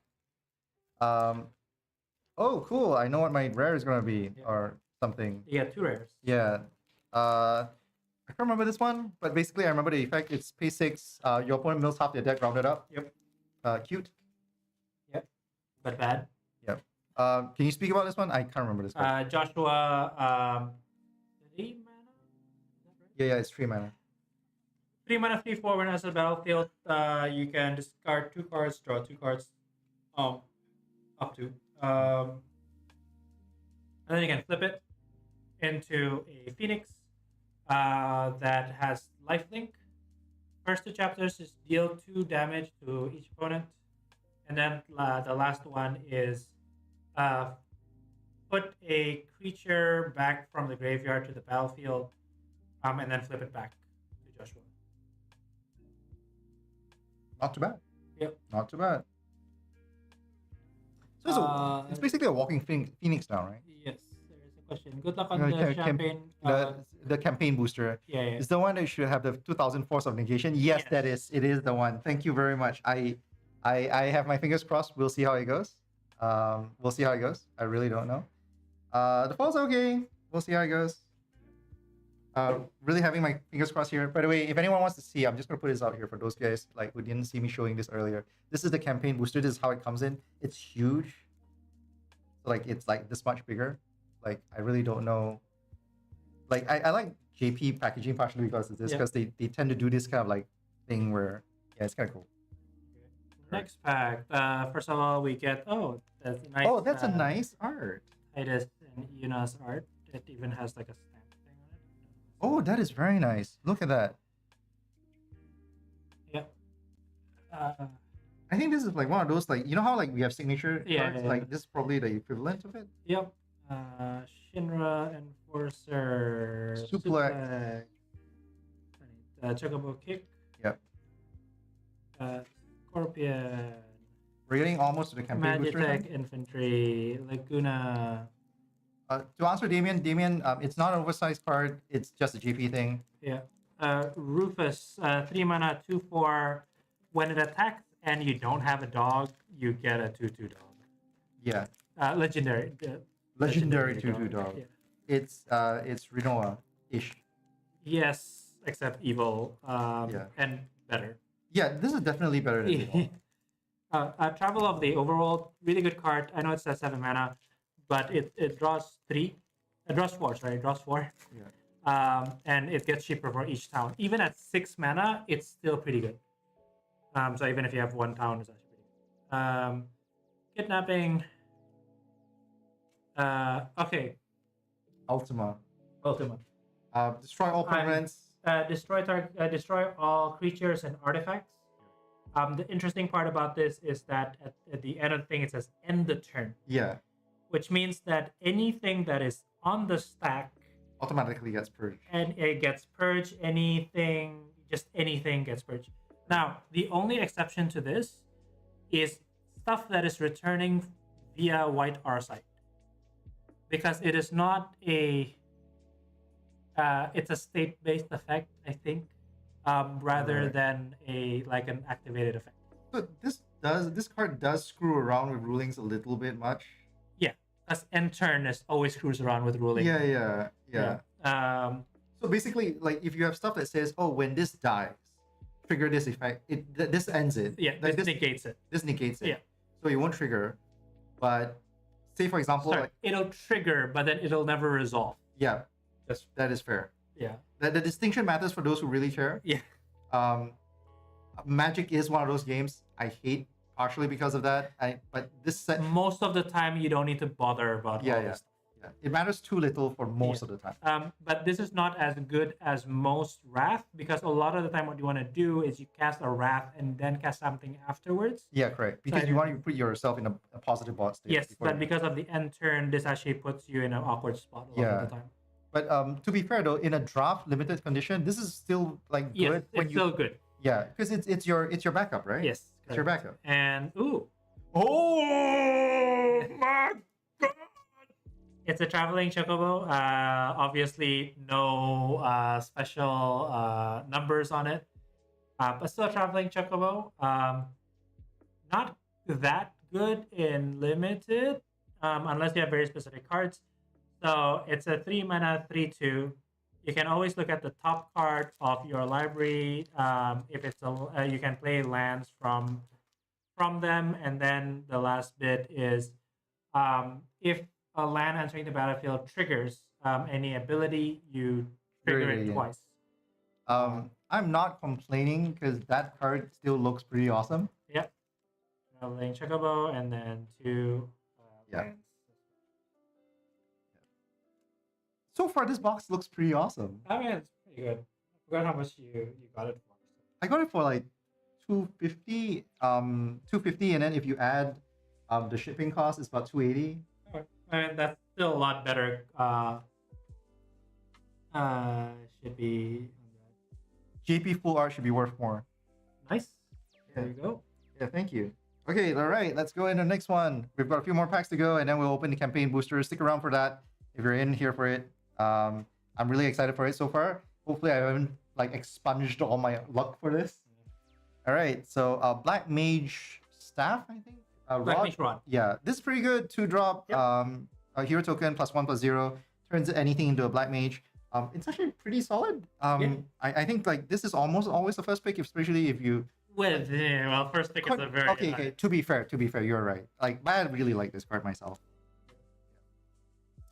Just to let you know, the traveling chocobo borderless is $80. Foil, non-foil. Non-foil. What? I thought got $80 point there. Which is nice. I'm definitely not complaining. Yeah. Anyway, so Warrior Sword, 4-drop, pretty good. 3/2. Basically, it's a 4-drop for 4/3. Yeah. which you can then just equip again. Yep. Kanto, whatever. Oh, sorry, $50. Right, that's exactly it, right? Yeah. Like that's why I was checking. All right, so Knight's Drake, I believe. Wyvern, Dragoon's Wyvern. Right, Dragoon's Wyvern. Yeah, I'm translating directly, so that's a little bugged out. 3-drop, 2/1 flying comes into play. Put a colorless 1/1 hero token into play. Not too bad. Really good. Quite high pick. Now if I open a VV, I know, right? White Aura Sight, we've spoken about it. We've spoken about this. Nothing much to scream home about. Ramen, instant ramen. This is really cute because this is actually an instant food counter. I actually love the flavor of this card, but it's really like whatever. It's whatever. But if you do have a lot of stuff that sacrifice artifacts, it does cycle itself. Yeah, that's it draws a card. Oh yeah, right. Yeah. It's kind of cool. Stolen uniform. I think stolen uniform. Yeah. Don't bother with it. Don't bother even reading it. Just never let's just move on. Cloud of Darkness. Yes. 5-drop, 3/3 flying. I'm really poorly translating this, but basically Hadouken. So when it enters the battlefield, target creature get -X, where X is equals to the number of permanents in your graveyard. Really, really good card. Yeah. Heroes chosen. Right. 7 mana, make 4 heroes for your playable characters in 1, and then each of them get +1. All your creatures get +1/+1. So I'm pretty happy with this because obviously I know what it is. Yeah. But it also is because like I now don't have to worry about like not having a set. Yeah. Because this is actually one of the first cards I got earlier. Yeah. So for those who weren't watching from the start, right? This is obviously vanilla, and I actually got Fang earlier, and now I have both. Yes, and now it matches. Yeah, and I was so annoyed by this because apparently the art at the back actually changed when you have a different version of it. So this is a different version of the art. Yeah. Like this is so annoying, and this is awesome. My friend opened VV Chocobo today in real life. Mofo doesn't even play Magic Lamau. Yeah, it happens, by the way. This looks fun. I still think there's a misprint that only in the Japanese Play Boosters. I can't remember which one. Oh, cool. We'll find out, I guess. Yeah. But this is kind of cool. I like this. I'm really happy for this for what it's worth. Like, at least I have a set. Yep. It's satisfying. Absolutely. Yeah. Okay. Where am I? All right, next one. Cloud! Cloud. Can't complain about Cloud. Can I complain about Cloud? Should I complain? No, I can't complain. I mean, Cloud. Limited, it's whatever. Yeah. Cloud is whatever. But actually don't know about the card value. Yeah. 2-drop, 2/1. I honestly can't recall. I nothing Cloud in my head. Basically, you can search for an equipment card and then put it onto your hand. Is it your whole deck or is it the top X? No, I think you can search your whole entire deck. And then if an equipment would trigger something, and Cloud is equipped with that thing, then trigger it again. you trigger it twice. All right. Foil Limit Break and a full art land. Very nice. Also I like $35. Really? Yeah. I'm constantly surprised by the pricing of these cards. Alright, Cool. So clearly this is worth something. So I'm just putting it here as well. Okay. I think we've got like 6 more boosters to go, and we're through like a lot of cards, We're getting a lot of which is nice. this guy. I'm not complaining. Best Turtle boy. as well. All right. We got Trader, Warrior Sword, Yep. Bard's Bow, That is fine. Aerith Mission, Sahagin. You are not alone. 1 mana +2/+2 or +4/+4, depending on how many creatures you have in the board. Cup Noodle. Over the Horizon or something along that line. Yeah, over the horizon. 4 mana, search for 2 lands, towns or basic lands, and put it in the battlefield. So like we were talking about how hard it is to trigger Tifa. This is actually one of the few cards that actually like would work great. But Yeah, like, but it's still it's like very whatever. Yacht. 2-mana 1/1 double strike. When it enters the battlefield or dwarf or equipment, you can discard a card and draw a card. It's fine. Like how much emphasis do you want to put into the yacht? Yeah. Guys, it's fine. Make sure you choose the right option for this. So there's 3 options. The first one is both players sacrifice a token creature. Yeah. Second one is both. Both players sacrifice a non-token creature, and the last one is sacrifice an enchantment creature. You can usually select one that is beneficial to you over your so this is okay. Fuck giveaways, man. Let's do this one first. Yeah. Emperor of Thalassemia, very good card, 2-mana 2/2. Tap for a blue or a red that can be used for instant or sorcery. Whenever you use the form, whenever you cast non-creature spell, which is 4 mana or above, put a +1/+1 counter on it. If there's 3 +1/+1 counter on it, flip it, and it becomes like Demon Lord of Hell or something. So 3/3, but it'll have the +6/+3 counters on it, so it'll be a 6/6. Whenever it attacks, deal damage to the opponent equals to the number of instant and sorcery in your graveyard to their face. Pretty good card. Yeah. Really, really good card. It's upon attack, right? So it doesn't need to connect to deal the damage. Correct. Yes. Right. So the 6 damage that you would deal is just extra on top of it if correct. it connects. Usually you would deal 3 or 4 damage-ish. Yeah. Okay. They should put the whole speech as the favorite text. Oh, for Gaius. Yeah, Gaius. I wonder what this could be. Yes. Kefka. Oh god, I forgot what he does. Do you remember? Come into play. Each player discard a card. Yeah, no, sorry. Come into play or attacks. Each player discards a card from your hand. Then after that, for then you draw a card for each of the card type that has been discarded. So usually you end up drawing 2. I forgot what the. Then pay 8. And then transform. Each opponent does something, and then you choose one. Okay. Yeah. Each opponent sacrifices a permanent of their choice, and then transform this into Kefka, Ruler of Ruin. Flying. Whenever an opponent loses life during your turn, you draw that many cards. Yeah. So like, if you lose life anyway, so like basically even from combat damage or anything else, you just draw. Right. So yeah, it's a solid card. Yes. Annoying to go against. Yeah.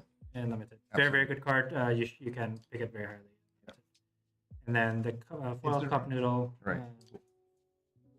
All right. Okay, next. Sabaton, whatever. Choo.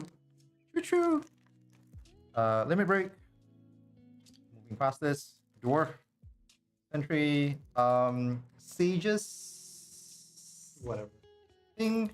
What was it again? Every time you cast a No, every time you attack, you can untap 1 creature. Right. Okay, and +1/+0. Not great. World map, we've spoken about it. Adventures in. Adventures in. Chocobo Racetrack. I want your opinion on this. Not a good card. Landfall, create a Chocobo. But it's a 5-drop. Yeah. By the time you play this card, you're probably not gonna have many lands. Yeah. Yeah. So yeah, we'll move on from there. Not great. It's not a good card. Yeah, definitely not great. A Gabrant, I think. Is it Gabrant? Is this Gabrant? Probably. Sounds about right. Yeah. So it's a 2-drop 2/2. Judge Magister Gabrant. Yeah. Correct. Menace, and then if another creature or artifact dies, put a +1/+1 token on it. Yes. Pretty solid, I guess. Yep. How high on the pick list for you? If you know you're already in black-white, that's good. Oh, I wonder what this is. I've not seen this one. Random encounter. 6 mana. Look at the top 6 card of your deck. Put as many creatures as you want from that into the battlefield. And then end of turn, and it gains haste. End of turn, you bring back all those creatures back into it. Pretty good. It's very randomized. I don't remember if it's 6 or 4, top 4.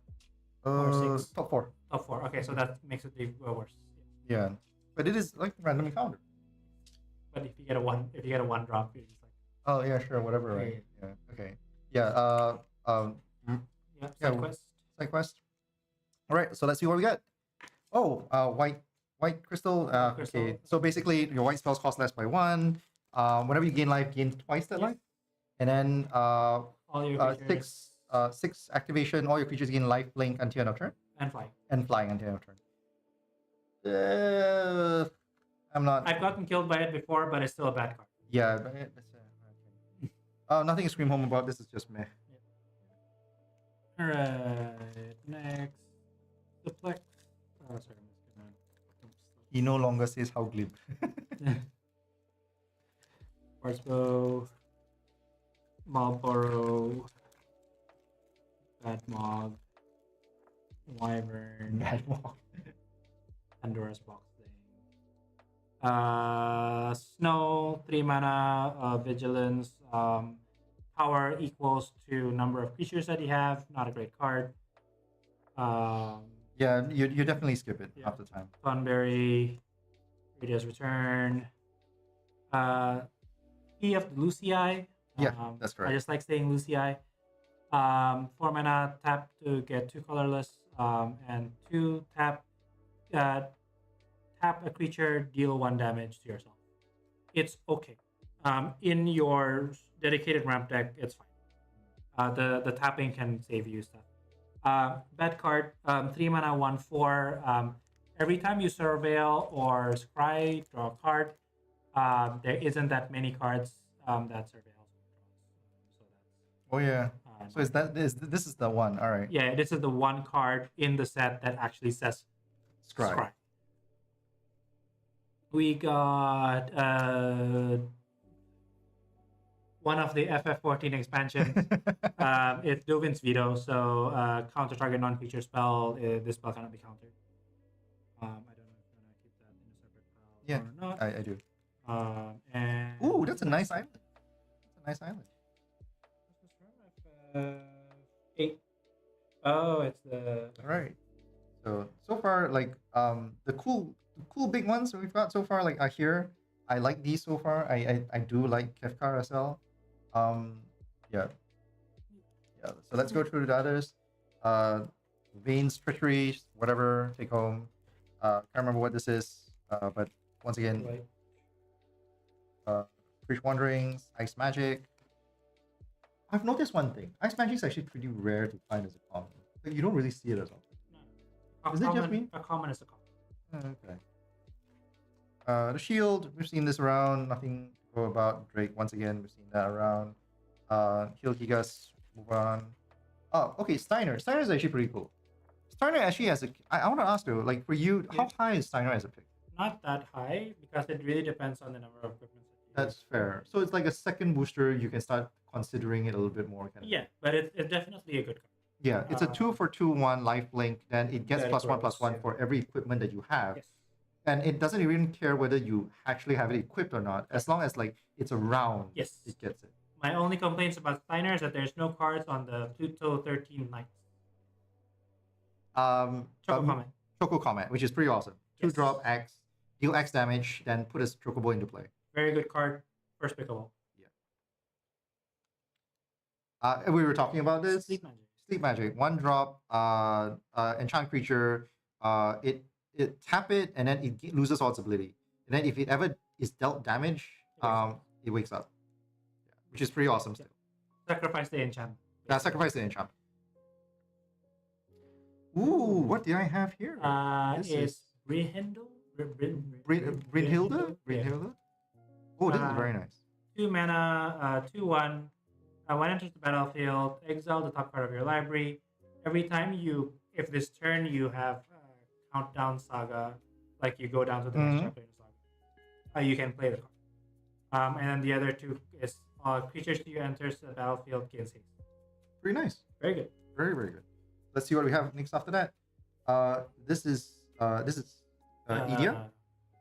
It's Eden, is it? No, it's not Eden, but it's the Luca Stadium. Right. Right. This is the Blitzball Stadium. The Blitzball Stadium. I'm not gonna bother, but it's a win condition. All right, cool. I'm just gonna move it aside. Hey, cool! I've got a foil vanilla. Yes. Now, if only I have the other one in foil too. Useless Trivia Steiner is the only character you can name, and it affects his surname rather than his first name. Ah, cool. Okay. All right. All right. What's this last one? Oh, that's nice. Full art. I always like full art lands. Also, Steiner gets best girl in FF9. Okay. No, Garnet is not bad. Garnet is definitely. Cornered by Black Mage. Taste Magic. Bad card. Don't play it. Okay, Town Greeter. Very, very good card. 2 mana, 1/1. March battlefield, mill 4, and then put a land onto your hand. If it's a town, gain 2 life. Very, very good card, especially if you're running green black. Okay. Thingo. Not worth talking about. Yeah. You're not alone. Wandering. I still think Wandering is actually a weirdly good card. I mean, it's decent. Magic pot thing. I can't remember. Does Wanderings bring it into play tapped or not? Yes, yes. Very few cards bring the things. Yeah. Diamond Weapon, which is an interesting card. If you're in green black and you mill a lot of your own cards, you can bring this down to like turn 4. What it casting cost reduced by 1 for every card in your hand. Sorry, in your grave, is it? For every creature or permanent in your graveyard. All right. Yes. It also you all damage dealt to it. Prevent all damage dealt to it. Combat damage dealt to it. Combat Right? damage. Okay, here's a weird question. If you pariah Diamond Weapon, what happens? It's not combat damage. It's not combat damage? Alright, cool. Just wanted to check. I forgot the name of this card, but 2 mana, instant, target creature get +2/+0. Yeah. Or you exile the top 2 cards in your... You can use that until your next end phase. Instant, I believe. Instant cards. Pretty nice. Yes, so this is Alexandra. The Locket, usually not worth playing. 1 mana equipment gives something 1/1. 7 mana to transform it. It becomes Alexander. It protects your creatures for 2 turns, and then it taps all their creatures for. Yeah. Opera Love Song. Thanks. Raban, 2 mana, 2/2. Yep. Ward. Sorry, I'm just going to do this real quick. Ward deals damage equals to pay. P life equal to its attack. To its power. Yes. And every time you attack, each time you attack with it, you can choose an equipment and equip it to this guy. I think it's anything, right? Is it only itself? Could be anything. Okay. I don't remember. How good is it though? Like pretty good. It won't be your first pick, but if you're in the second pack or you're already in white red equipment, yeah, just go. Then you just go for it. It's a 2 mana 2/2 at The rest of it is okay. Nothing's free. All right, cool. Let's go. So last 3 packs. Yep, last 3 packs, and then after that comes the campaign pack. All right, Rat. We've seen this. Move on. Bomb. Sure. Blitz. Side quest. Whatever. White Mage. Sanctum. Yep. Atmog. Can't get over the fact you keep calling it bad. Iron Giant. Barrett's cute. 4-drop. Reach 4/4. When Barrett attacks, deal 1 damage for each equipped creature. Yeah. So this is actually, I don't like this card. It's one of those kind of things where it looks better than it actually is. It doesn't play very effectively, in my opinion. 4 drops is a premium slot in this format. Yeah. Oh, I don't know this one. What's this? Omega Weapon. 7 mana. When it enters the battlefield, tap target creature. It gains X stun counters, where X is the number of towns you control. Gain X life, where X is the number of towns. So it's a very town thing. But you can stun something for 4 turns and gain 4 life. which is pretty nice. Which is pretty nice. It's a finisher if you're in the Towns deck. Go for Right. Oh, I wonder what this is. A delivery mog, I think. Deliver model. Yeah. Comes into play 3 for 3/2 flying. Comes into play such put a artifact. I think is it equipment or only Artifact. Artifact with casting cost 2 or below Yes. into your hand. Yes. So it's your whole deck. It's basically a limited tutor, which is pretty cool. Right. How high would you rate this? I think it's for a premium slot. I think this can. It depends on your deck. Yeah. So once again, it's a second or a third. Yeah. So for example, if you have Dragoon's Lands, if you have Oh yeah, absolutely. like stuff like that, Yeah. then it's a lot higher. Remember, you can also bring down like Phoenix down with it Yeah. as well, and all that kind of stuff. It really depends. Very highly dependent. X-Death. X-Death. Can't remember this one. 3 mana when it enters the battlefield, gain 3 life, so it's already really good. When you have At the end of your turn, at the start of your end turn, if you have 8 cards, 6 or more. 6 or more creatures or permanents in your graveyard, Yeah, permanent. flip it. It becomes something. Cloud of, I think. It's definitely not Cloud of Darkness. That's another card. Something. Yeah. So it tramples. Power is equal to the number of permanents in your graveyard. Can be really, really big. It's a good card. Always play it if you're in the Ninja's sword. Ninja's Twin Blades. Well, that's a literal translation. Okay. Ninja Blades, I think was. Yeah, Ninja Blades. I think that's the English 3 translation. mana, 2, so +1/+1. When you connect with the opponent, draw a card, discard a card, deal damage to the opponent Equal to its mana cost. equals to the discarded card mana. Not too bad. Not too bad. Okay, I'm gonna just put the last two. Yep. Yeah. Okay. Nothing. So just want to point out here, the art is really cute, and it has a signature on it. Oh, that is very nice. I like. I like the cat. The cat plushie. Yeah. Look at how cute that little calico is. Awesome. All right. Now on to the cards. Gistol Greens, Rod, Haste Magic, Blitzball, Kelly Cat, Thingo. Yeah, we're reaching the last Mog. pack, so like we're doing the campaign pack up. White. Is it white magic? Yeah, no, white. recovery magic. I think. Recovery Magic. Yeah. Gets protection spell. It's funny that this is the first one we got so far. I think. I mean, uncommon.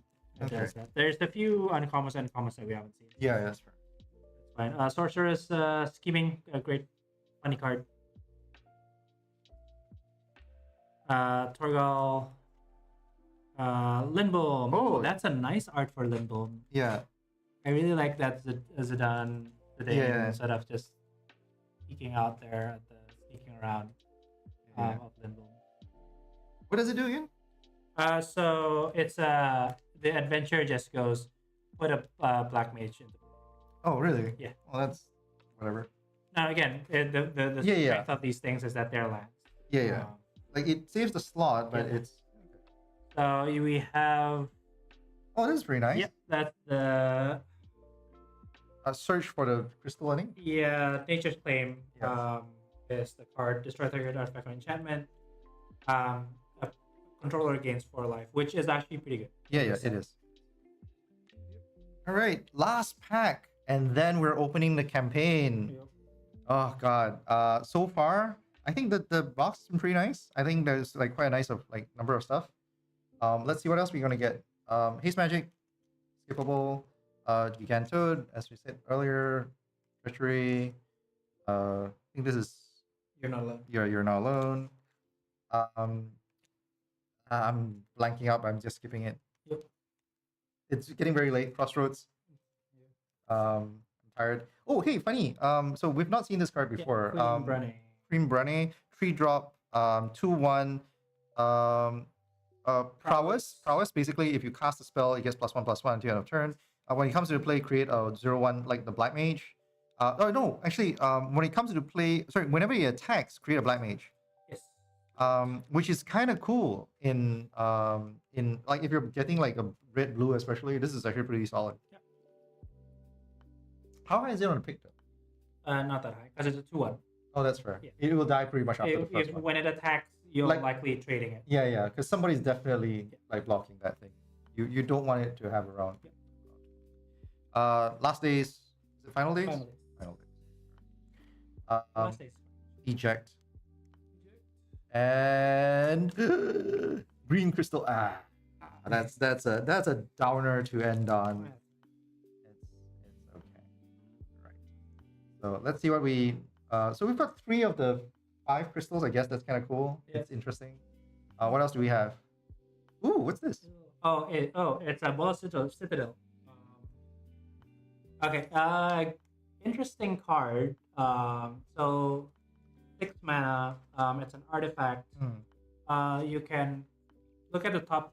Reveal the top card of your library. You can play the cards on top of your library. And instead of paying mana cost, you pay life equal to the converted mana cost. Oh, okay. And then sacrifice 10 permanents. Deal 10 damage. 10. Like opponent loses 10 life. Oh, okay. It's a really good card. It's used a lot in certain decks in EDH as well. So all right. So it's finally time for us to open this thing. Yep. I want to note especially how cute this is. It says here item is not for sale. It actually says it there. Yeah. But I found it on eBay. Like some guys was like selling 6 of these for like. I mean, it's not for sale technically for the LGS. Basically. Yes. There's a bunch of disclaimers here, which is kind of cute. I'm just gonna open it. Disclaimer.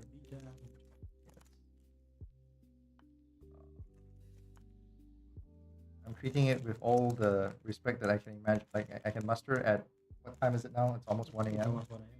Yep. Okay. All right, guys. I only have 1, by the way, so it's do or whatever. Definitely not dying. We're not dying for a magic card. What is this? This is obviously some sort of seal, right? Like so, it's like do not accept if the seal is broken. And I'm breaking it out. Oh my god! Look at the seal. It's so cool. Look at this. It actually it's lettering on it. Yeah. So it's basically like you can't reseal it even if you wanted to. Yeah. Oh, that is kind of cool. Look at that. It's good. Yeah, it actually literally says that the seal is broken. If you break the seal, it literally says the seal is broken, which is kind of cool. They're really going. Yeah. Any cards inside? No, it's 1. I think. The box top. Like wow. Okay. This is getting a little annoying. Okay, so okay, we just lift it up. Do we just? Okay. It's inside. Why is this teasing me so much? Why is this teasing me so much? Okay, just Do I enjoy just the flip? tease. Just enjoy the tease. Oh, I don't even get the foil. This is the normal one, which is still pretty good. Yeah. Oh. Oh god, but that's nice. It is still nice. All right, I'm just gonna open it. Or should I open it? I should open it, right? Yeah, I don't think it's. Yeah, I don't think so. Yeah, I did not get a $2,000 card.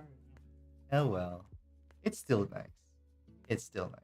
I mean, overall, I feel the box is pretty good. Yeah, the box is pretty good. Like I can't complain with this, right? Like, can I complain with this? Yeah, I mean the traveling chocobo as well being. Yeah, then the fairy is kind of nice. Yeah. Some of the artworks are really nice. I really like the Amano counterspell. Yeah. I felt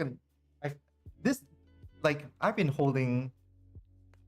So the thing is that I've literally been holding on to this thing. I've been watching this thing because I got this like last week. Yep. And I've been sitting and staring at this for like a week plus. Yep. And it's cool to finally open it. Yeah. Yes, it's not the chase. Yeah. But this is still pretty cool. Yeah, absolutely. Yeah. There's a box topper.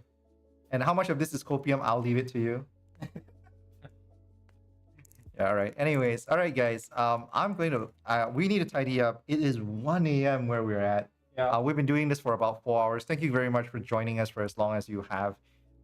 Thank you, Mr. Tanuki, for sharing all the words of wisdom. I do unfortunately have to end this. It is way, way, way too late. And I think my housemates, like my wife, is going to complain if I speak like this for any longer. But thank you guys for joining us. I hope you guys enjoyed the unboxing. we've gone through a lot of the cards. I think like it's fair to say that we've gone through at least 3/4 of the Yeah, of I the would say set. 90% of the set. Yeah. So a lot of stuff. If you're interested in the draft input and all that kind of stuff, you can hear a lot of that in the earlier part of the stream. Please feel free to check it out again. This stream is not sponsored, unfortunately, but if you do want to go for some reason, as a result of this stream, want to go check out Magic the Gathering /FF the collab. There is a link to Wizards LGS search in the description of this video below. Please feel free to check it out because like you can go and splurge on some money. I really wish I could say that with a better conscience, but like the price of this product is a bit dumb. Like I bought this for 36 boosters, right? Like I bought this as a pre-order at like $250. That's Sing dollars. Right now, a local shop was selling the same like packs from the same booster at $10 a pack. Yeah. Right. So that's the price range that you're looking at right now. The product's heavily scalped. I don't like it. But at the same time, like if you're a bit of a FF simp, you can see all this stuff. It's kind of cool. It's kind of nice. So I really, if you're just gonna splurge on something like if you've never spent on Magic before and you feel like, hey, I just want to get some of these cards, Buy singles. Buy singles. Thank you. There we go. I yeah, I was stressing it out. Like yeah, I'll just do that, I guess. Anyways, all right, guys. Good night, everyone. I hope you have a wonderful weekend ahead. Today is the Saturday night for us, but some of you guys might be having it on Sundays. Still, enjoy yourself. And all the best to you guys and all the luck. Hope your packs will always come up with double rares and foils, especially. Good night, guys. Ta-tas.